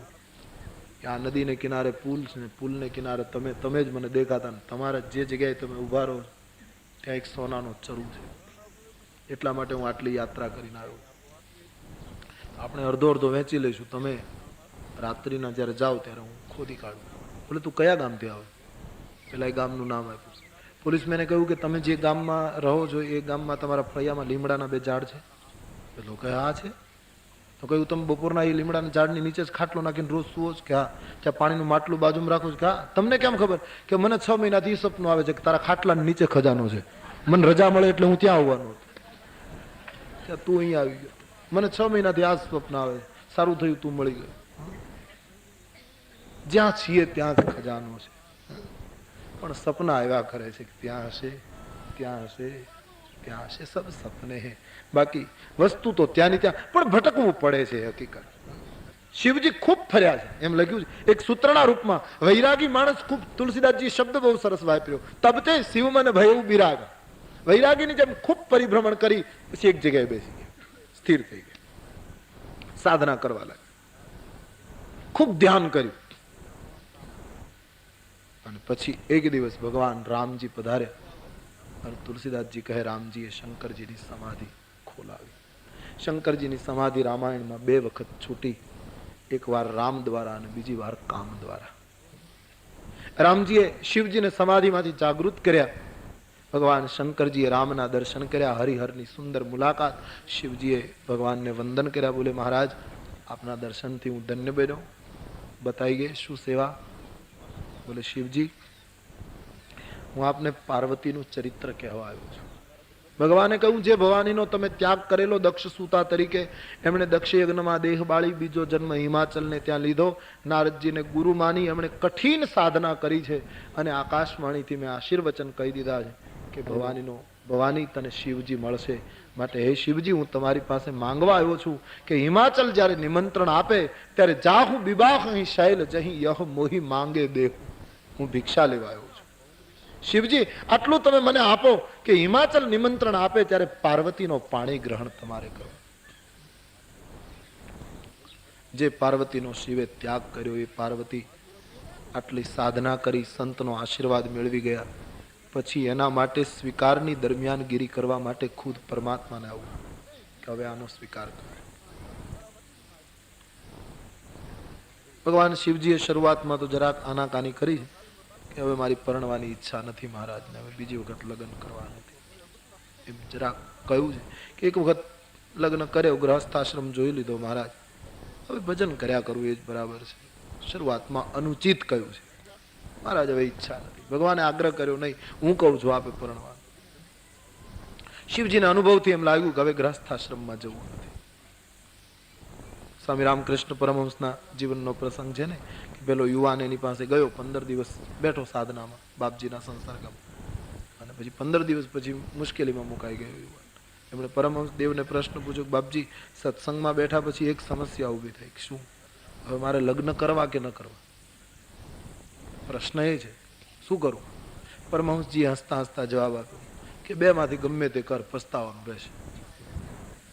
કાં તો લગ્ન કર ને કાં તો ન કર, પણ પસ્તાવા સિવાય બીજું કઈ રહેશે નહીં હાથ. એવું કહે.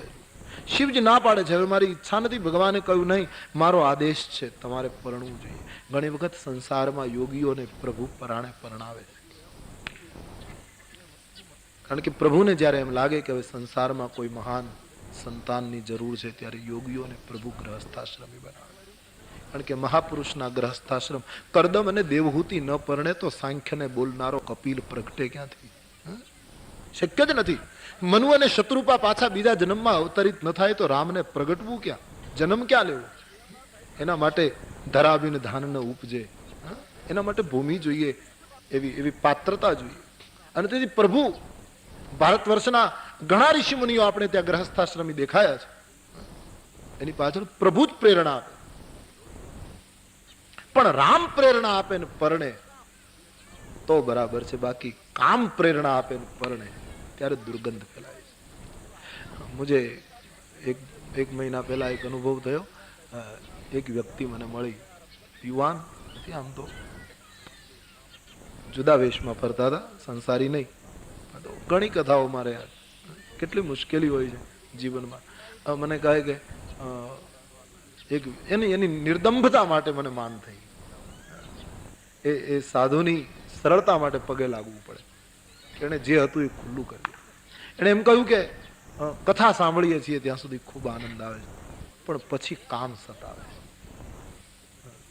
મારી ઈચ્છા છે, મારે લગ્ન કરી દેવા છે. આવો પ્રશ્ન કર્યો છે, તો તમારો શું મત છે? મેં કહ્યું, ભાઈ હું તો રામાયણના આધારે જવાબ આપું, તમે તો ત્યાગી છો, હું તો ગ્રહસ્થ, તમને હું શું કહીશું? પણ રામાયણ એમ કહે છે, રામ પ્રેરણા આપતું હોય તો પરણવું જોઈએ, બાકી કામ પ્રેરણા આપે તો મુશ્કેલી થશે.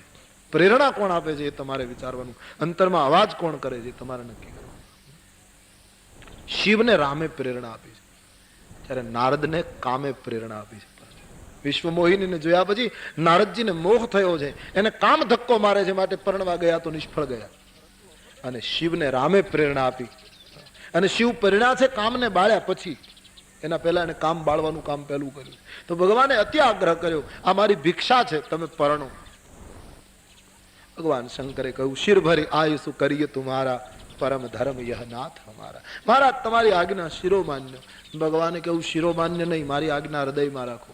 કારણ કે તમે આજ્ઞા મસ્તક ઉપર ચડાવો તો મને ભય છે, જટામાંથી ગંગા વહે છે, પ્રવાહમાં ક્યારે આજ્ઞા વહી જાય કંઈ કહેવાય નહીં. તમે વળી પાછા ભૂલી જાઓ, સમાધિમાં બેસી જાઓ. મારે કેટલી વાર સ્મરણ કરાવવું, માટે આજ્ઞાને હૃદયમાં રાખો. અથવા તો ભગવાન એમ કહેવા માંગે કે ભક્તિ અને ભજનના પ્રવાહમાં ક્યાંક મારું આપેલું કાર્ય ભૂલાય ન જાય. એક સૂત્ર છે, ભક્તિ ભજન બધું કરવાનું, પણ સાથોસાથ પ્રભુએ જે કાર્ય સોંપ્યું હોય એ પણ કરવાનું, એ ભૂલી ન જવાવું જોઈએ. માટે સૂચના આપી, ભાવની ગંગાને વિવેકના કિનારા હોવા જોઈએ. જે ભાવ ગંગા વિવેક વગર વહે ના, એ ભાવ ગંગા અનર્થ સર્જે છે. માટે વિવેકની જરૂર છે જીવનમાં. બંને સમન્વય છે. તુલસીમાં તો સમન્વય સિવાય બીજું કઈ આવતું જ નથી. ધન્ય છે આ સંતને, જેને બધાનો સમન્વય કર્યો. સતત સમન્વયવાદી પુરુષ છે તુલસી. નહીતર તો રામાયણમાં મનુ અને શત્રુપાના પ્રસંગમાં કથા આવે છે કે મનુ અને શત્રુપા એક પગે ઉભા રહ્યા, ઓમ નમો ભગવતે વાસુદેવાય સતત જપ્યા કર્યા. અને શાસ્ત્રના નિયમ પ્રમાણે માણસ ઓમ નમો ભગવતે વાસુદેવાય બોલે તો કૃષ્ણ પ્રગટે. આ શાસ્ત્રનો સિદ્ધાંત. છતાં ઓમ નમો ભગવતે વાસુદેવાય બોલ્યા અને રામ પ્રગટ્યા. કેટલો સમન્વય તુલસીનો. એ સમન્વય તુલસીનો. એટલે તુલસીદાસજી કહે વિવેક અને ભાવ માની ભક્તિ એ બંનેનો સમન્વય સાધકમાં થવો. કેવલ ભાવ ખૂબ હોય અને જો વિવેક નહીં હોય, મર્યાદા નહીં હોય તો તકલીફ થશે. અને ખાલી વિવેક હશે પણ જો ભાવ નહીં હોય તો કેવલ શબ્દોથી જડતા આવશે. ભાવની જરૂર છે. એટલે સંતોએ બહુ સરસ ઘણી વખત નથી, ઘણા જ્ઞાની પુરુષો ભક્તિમાં માનતા જ નથી. ઘણા વેદાંતી લોકો એમ જ કહે છે કે આ કથા, રામધૂન ને આ બધું શું, બ્રહ્મ તત્વની જ વાતો કરો. જેને જીવનમાં શક્ય બનતું એની આપણે ટીકાય નહીં, થઈ શકતું હશે પણ કઈ સમન્વય જરૂર છે. મહાત્માઓએ બહુ સરસ કહ્યું કે જ્ઞાન એ સાબુ છે અને ભક્તિ એ જળ છે. સાબુ ને જળ બે ભેગા થાય ત્યારે જ કપડું ચોખ્ખું થાય. એકલો સાબુ ઘસવાથી કપડું ફાટી જાય, કપડું બગડે, મેલ ન જાય, પાણીની જરૂર છે. તો જ્ઞાન એ સાબુ, ભક્તિ એ જળ. એમ રામચરિત માનસમાં લખ્યું છે રામ ભક્તિ જલ. રામની ભક્તિનું પાણી અડે અને જ્ઞાનનો સાબુ અડે ત્યારે કેટલા એના જીવનના કપડા ચોખ્ખા થઈ ગયા. કહેવાનો અર્થ શિવજી ભાવ અને ભક્તિના પ્રવાહમાં ક્યાંક કાર્ય ન ચૂકી જવાય તેની સૂચના આપી. ભગવાન જતા રહ્યા. ભગવાન શિવજી વિચાર કરે મારે પાર્વતીનો સ્વીકાર કરવો પણ જરા પરીક્ષા કરું પછી સ્વીકાર કરું. તપ તો કર્યું છે પણ પરીક્ષા કરી લઉં. અને આમ વિચારતા હતા ત્યાં ઓચિંતા સપ્તઋષિઓનું આગમન થયું. ભગવાન શિવજીએ સપ્તઋષિઓને પાર્વતી પાસે પ્રેમ પરીક્ષા કરવા મોકલ્યા.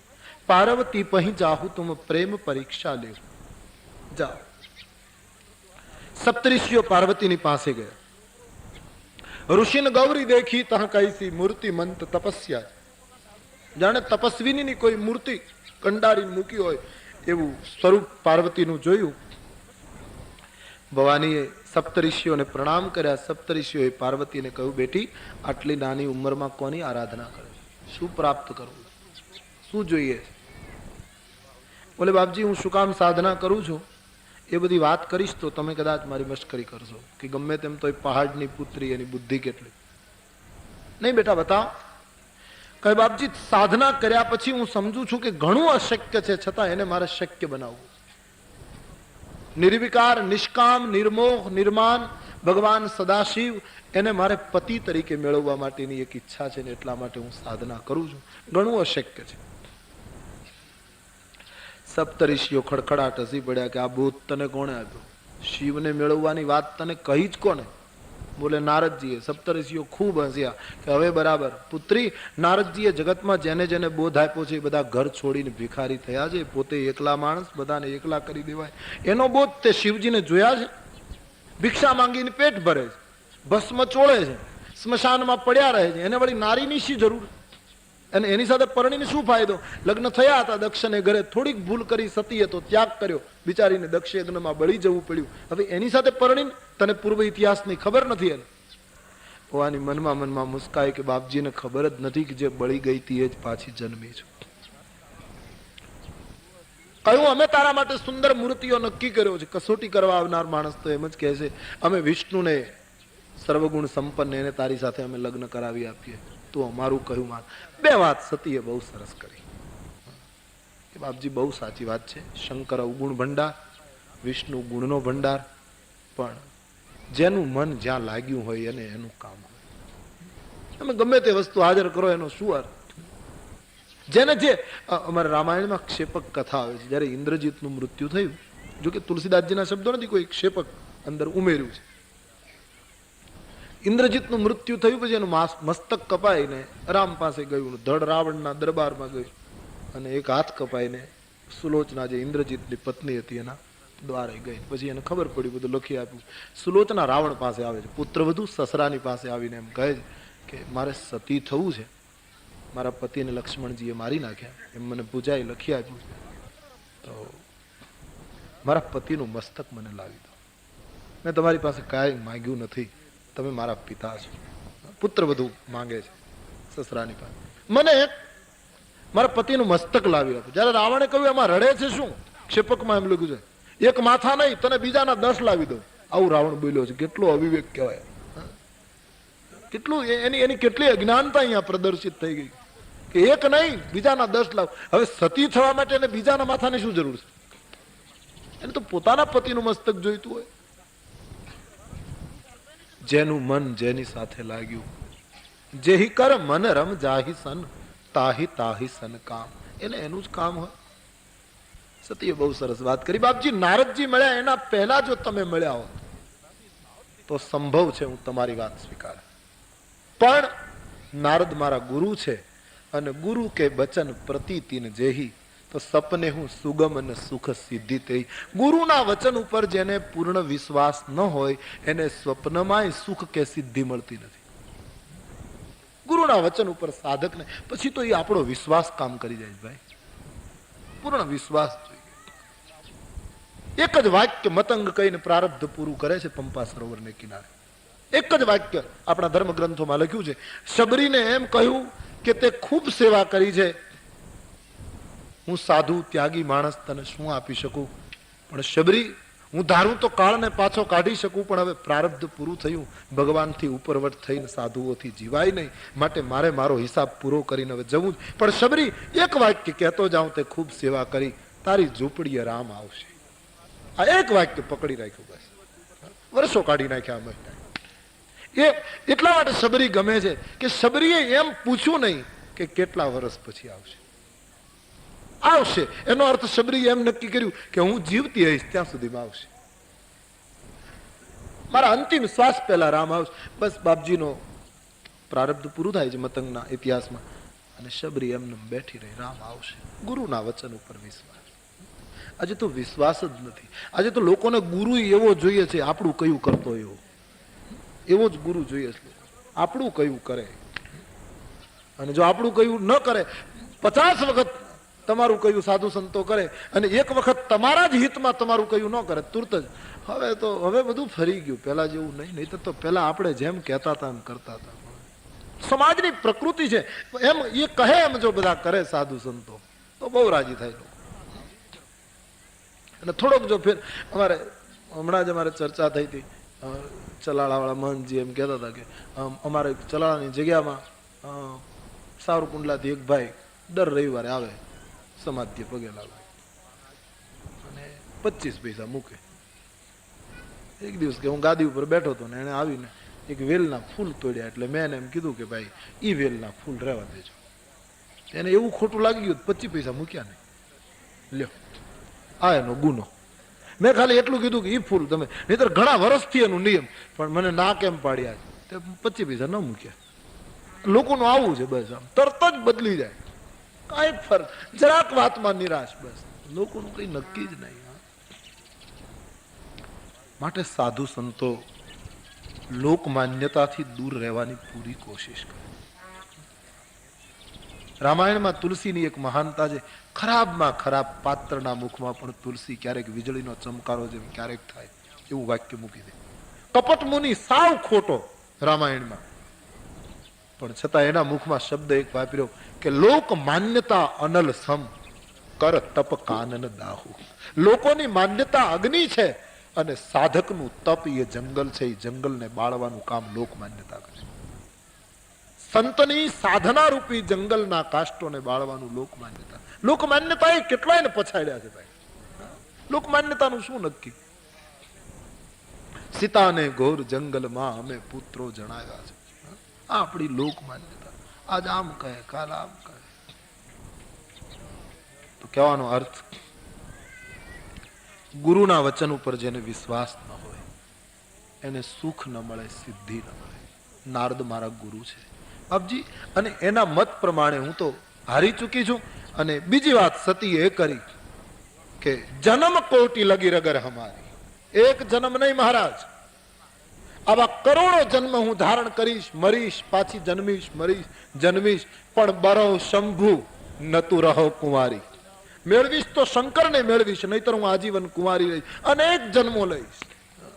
પ્રાપ્ત કરીશ તો શિવને, નહીતર આમનમ જીવન ગાળ્યા કરીશ. કેટલી મોટી નિષ્ઠા પેદા થઈ. મેળવીશ તો શંકરને બસ, નહીતર જીવન આમનમ પૂરું કરીશ. આ વાત જયારે સાંભળી ત્યારે સપ્તર્ષિઓ સમજી ગયા કે હવે શ્રદ્ધા બરાબર પરિપક્વ બની ગઈ.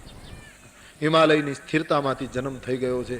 હવે આ ચંચળ શ્રદ્ધા નથી, હવે ફરતી શ્રદ્ધા નથી. આશીર્વાદ આપવા લાગ્યા, બેટી ધન્ય છે, તને શિવ મળશે, પણ બેટી હવે એક કામ કર, તારા પિતા બોલાવે ને ત્યારે ઘરે જજે, હવે તારે તપ કરવાની જરૂર નથી, સાધના તે ખૂબ કરી છે. આટલું કઈ સપ્તઋષિઓ હિમાચલને ઘરે ગયા, હિમાચલને વાત કરી તમારી પુત્રીને ઘરે બોલાવી આવો. વાજતે ગાજતે હિમાચલ મહિના ગયા, તપસ્વીની પુત્રીને તેડીને ઘરે લાવ્યા છે. અતિ આનંદ થયો. ભગવાન શિવજીની પાસે આવીને સપ્તઋષિઓએ પાર્વતીના પ્રેમની વાત કહી. રામાયણમાં એમ લખ્યું છે કે પાર્વતીના વિશુદ્ધ પ્રેમની ચર્ચા સાંભળતા સાંભળતા શિવજીને સમાધિ લાગી ગઈ. પ્રેમમાં કેટલી શક્તિ હશે. એક બાજુ યોગ શાસ્ત્રના અભ્યાસ કરીને આસનો પ્રાણાયામ ને કેટલી પ્રક્રિયામાંથી પસાર થઈને કોઈ સમાધિ સુધી પહોંચે છે. કેટલાક તો વચ્ચેથી પડે છે, પણ કોઈ પહોંચે છે. ત્યારે બીજો એક માર્ગ છે, તુલસી કહે પ્રેમનો અને ભક્તિનો, જ્યાં બિલકુલ નિર્વિકાર ભાવ છે, નિર્લેપ પ્રેમ છે, ત્યાં સમાધિ ક્યારે સહજ સુલભ બને એની ખબર નથી પડતી. અને એટલે જ તુલસીનો માર્ગ છે પ્રેમ માર્ગ. એક સીધો પ્રેમમાં એટલી શક્તિ છે. અને એક વસ્તુ, યોગની સાધના કરીને માણસ સમાધિએ પહોંચે ને તો એમાં એક મુશ્કેલી એ રહે, સમાધિ કદાચ થઈ જાય એને એક ભાન રહે છે કે મેં યોગની સાધના કરી, એટલે પેલું મેં ચાલુ રહે. અને સતત પ્રેમમાં ડૂબેલે જેમ વ્રજના લોકોને જે સમાધિ, ગોપીઓને જે સમાધિ લાગી, ઉદ્ધવને ગોપીઓ એમ કહે કે તું કયા કૃષ્ણનો સંદેશ લાવ્યો? હમણાં અમે પાણી ભરતા હતા ત્યારે કૃષ્ણએ માટલું અમારા માથા ઉપર ચડાવ્યું. ત્યારે ઉદ્ધવને પહેલો પ્રકાશ થયો કે હું તો વેદાંતમાં એમ માનું છું કે ઈશ્વર વ્યાપક છે, પ્રવચનમાં કહું છું, બાકી અનુભવ્યું તો મેં નથી. આ ગોપીઓ તો અનુભવે છે કે માટલું હમણાં કૃષ્ણએ ચડાવ્યું. સહજ, કારણ કે સહજમાં પછી અહંકાર ન રહે ને, સહજ થઈ ગયું, પછી મેં કર્યું એવું ન રહે. એટલે ઉદ્ધવની સમાધિ કરતા રાધાની સમાધિની ખ્યાતિ કૃષ્ણ ચરિત્રમાં વધારે છે, કારણ કે યોગ માર્ગે ગયો છે, બીજો ભક્તિ માર્ગે ગયો. કહેવાનો અર્થ પ્રેમમાં ખરેખર એટલે. અને તુલસીદાસજી તો આજ માને છે, રામ અહીં કેવલ પ્રેમ પિયારા, શબરી કહા વેદ પુરાણ પઢી, ક્યાં વેદની રૂચાઓ શબરીએ ગાયતી.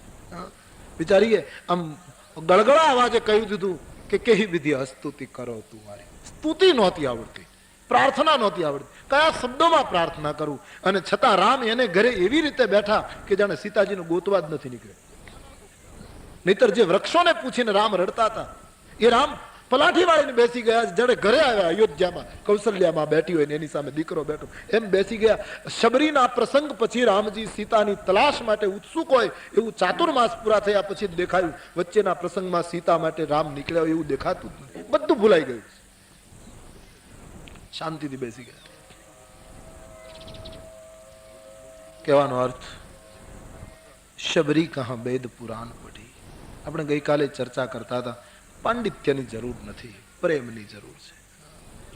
નરસિંહ મહેતો કેટલું ભણ્યો તો એ મળતું નથી.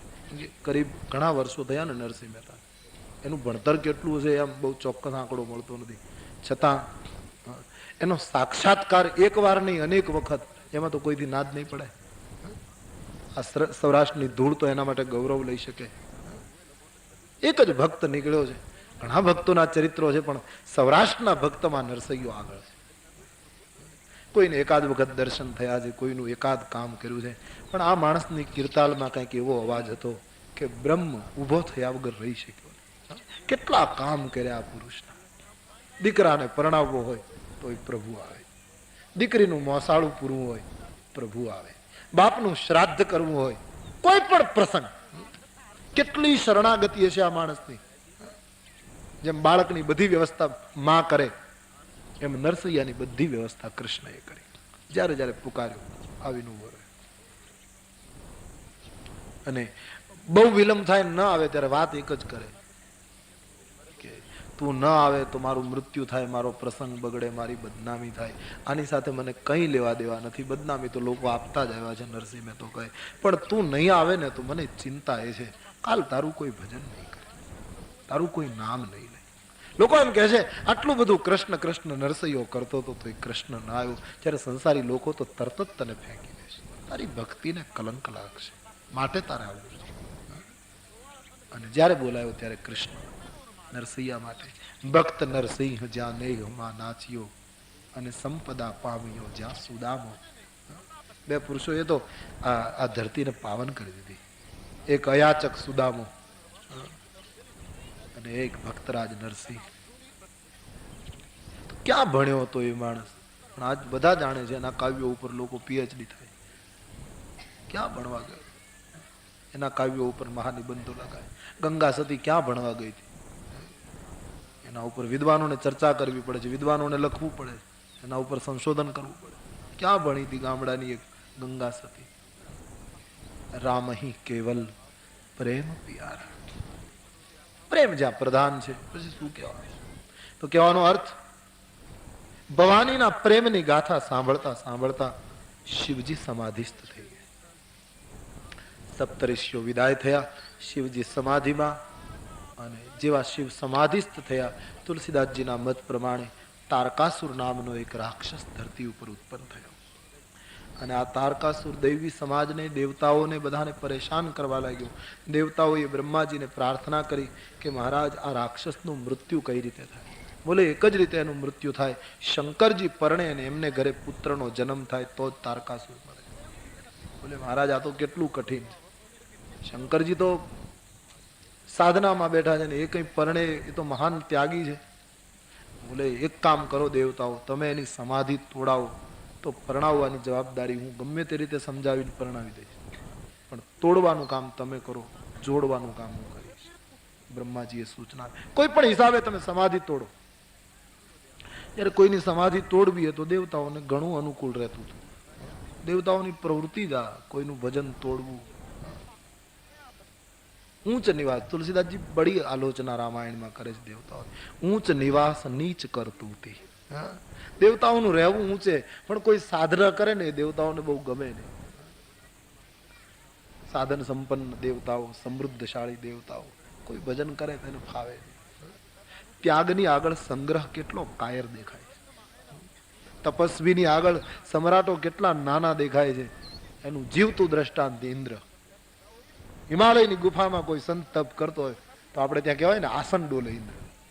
એ ડોલતું છે કે નહીં ખબર નહીં, પણ ઇન્દ્ર અકળાવા માંડે, ખલાસ તપ વધ્યું છે, અને એનો રણકારો ઇન્દ્રના લોક સુધી જાય. ત્યાં સંભળાવવા માંડે જયારે જપ, ત્યારે એને એમ થાય ખલાસ, મારી પદવી જશે. કેટલી સત્તા અસલામત દેખાય.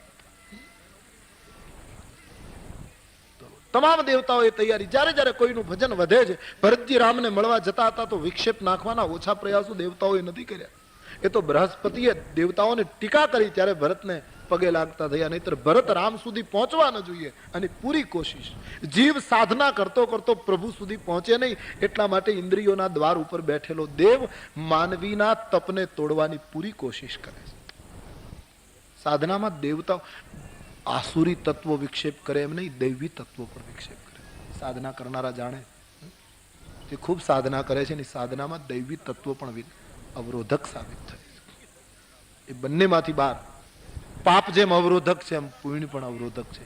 એટલે શંકરાચાર્ય ભગવાને કહ્યું ન પુણ્યમ ન પાપમ. એ જે વાત છે. દેવતાઓએ કહ્યું સમાધિ અમે તોડાવીશું. બ્રહ્માજીએ કહ્યું તો પરણાવવાની જવાબદારી મારી. અને તમામ દેવતાઓ ભેગા થઈને કામદેવને બોલો. દેવતાઓની તો શક્તિ મોટી. કામ પ્રગટ થયો. પ્રગટ એવું બિશંબાન વૃષકેતુ. વૃષકેતુ પ્રગટ થયો અને દેવતાઓએ કહ્યું શંકરજીની સમાધિ તોડાવો. એક ક્ષણ માટે કામને થયું કે બસ મારે આવા જ કામ કરવાના. પણ દેવતાઓએ કહ્યું પરોપકારનું કામ છે, આમાં તમને યશ મળશે.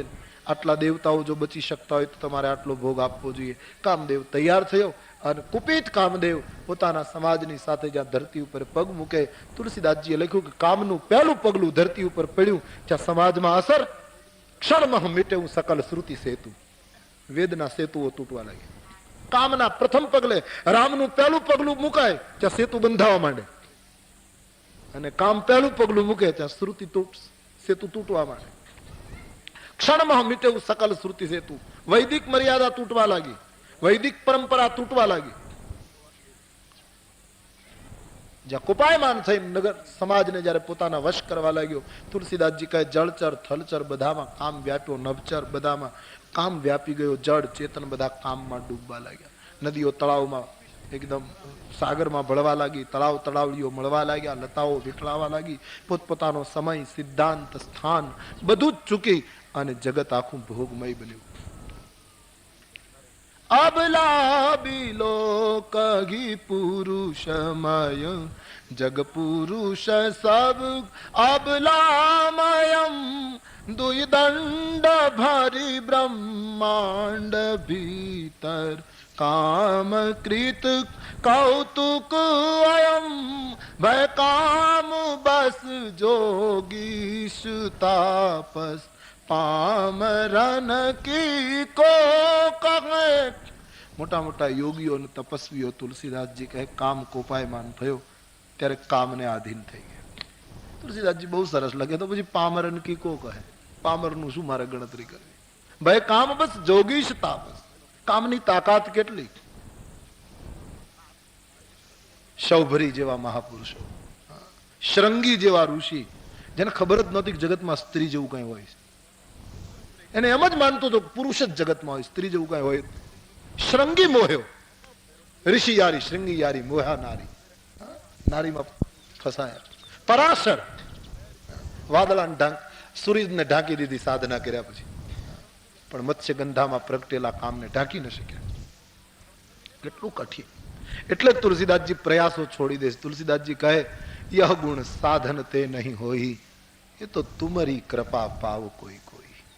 તાકાત નથી પ્રભુ સાધનોથી કોઈ બચી શકે, તારી કૃપા થાય તો જ એમાંથી બચાય. જો આપને આ વિડીયો ગમ્યો હોય તો મુકેશ ગાબાની ઓફિશિયલ યુટ્યુબ ચેનલને લાઈક કરો, શેર કરો અને સબસ્ક્રાઇબ કરો.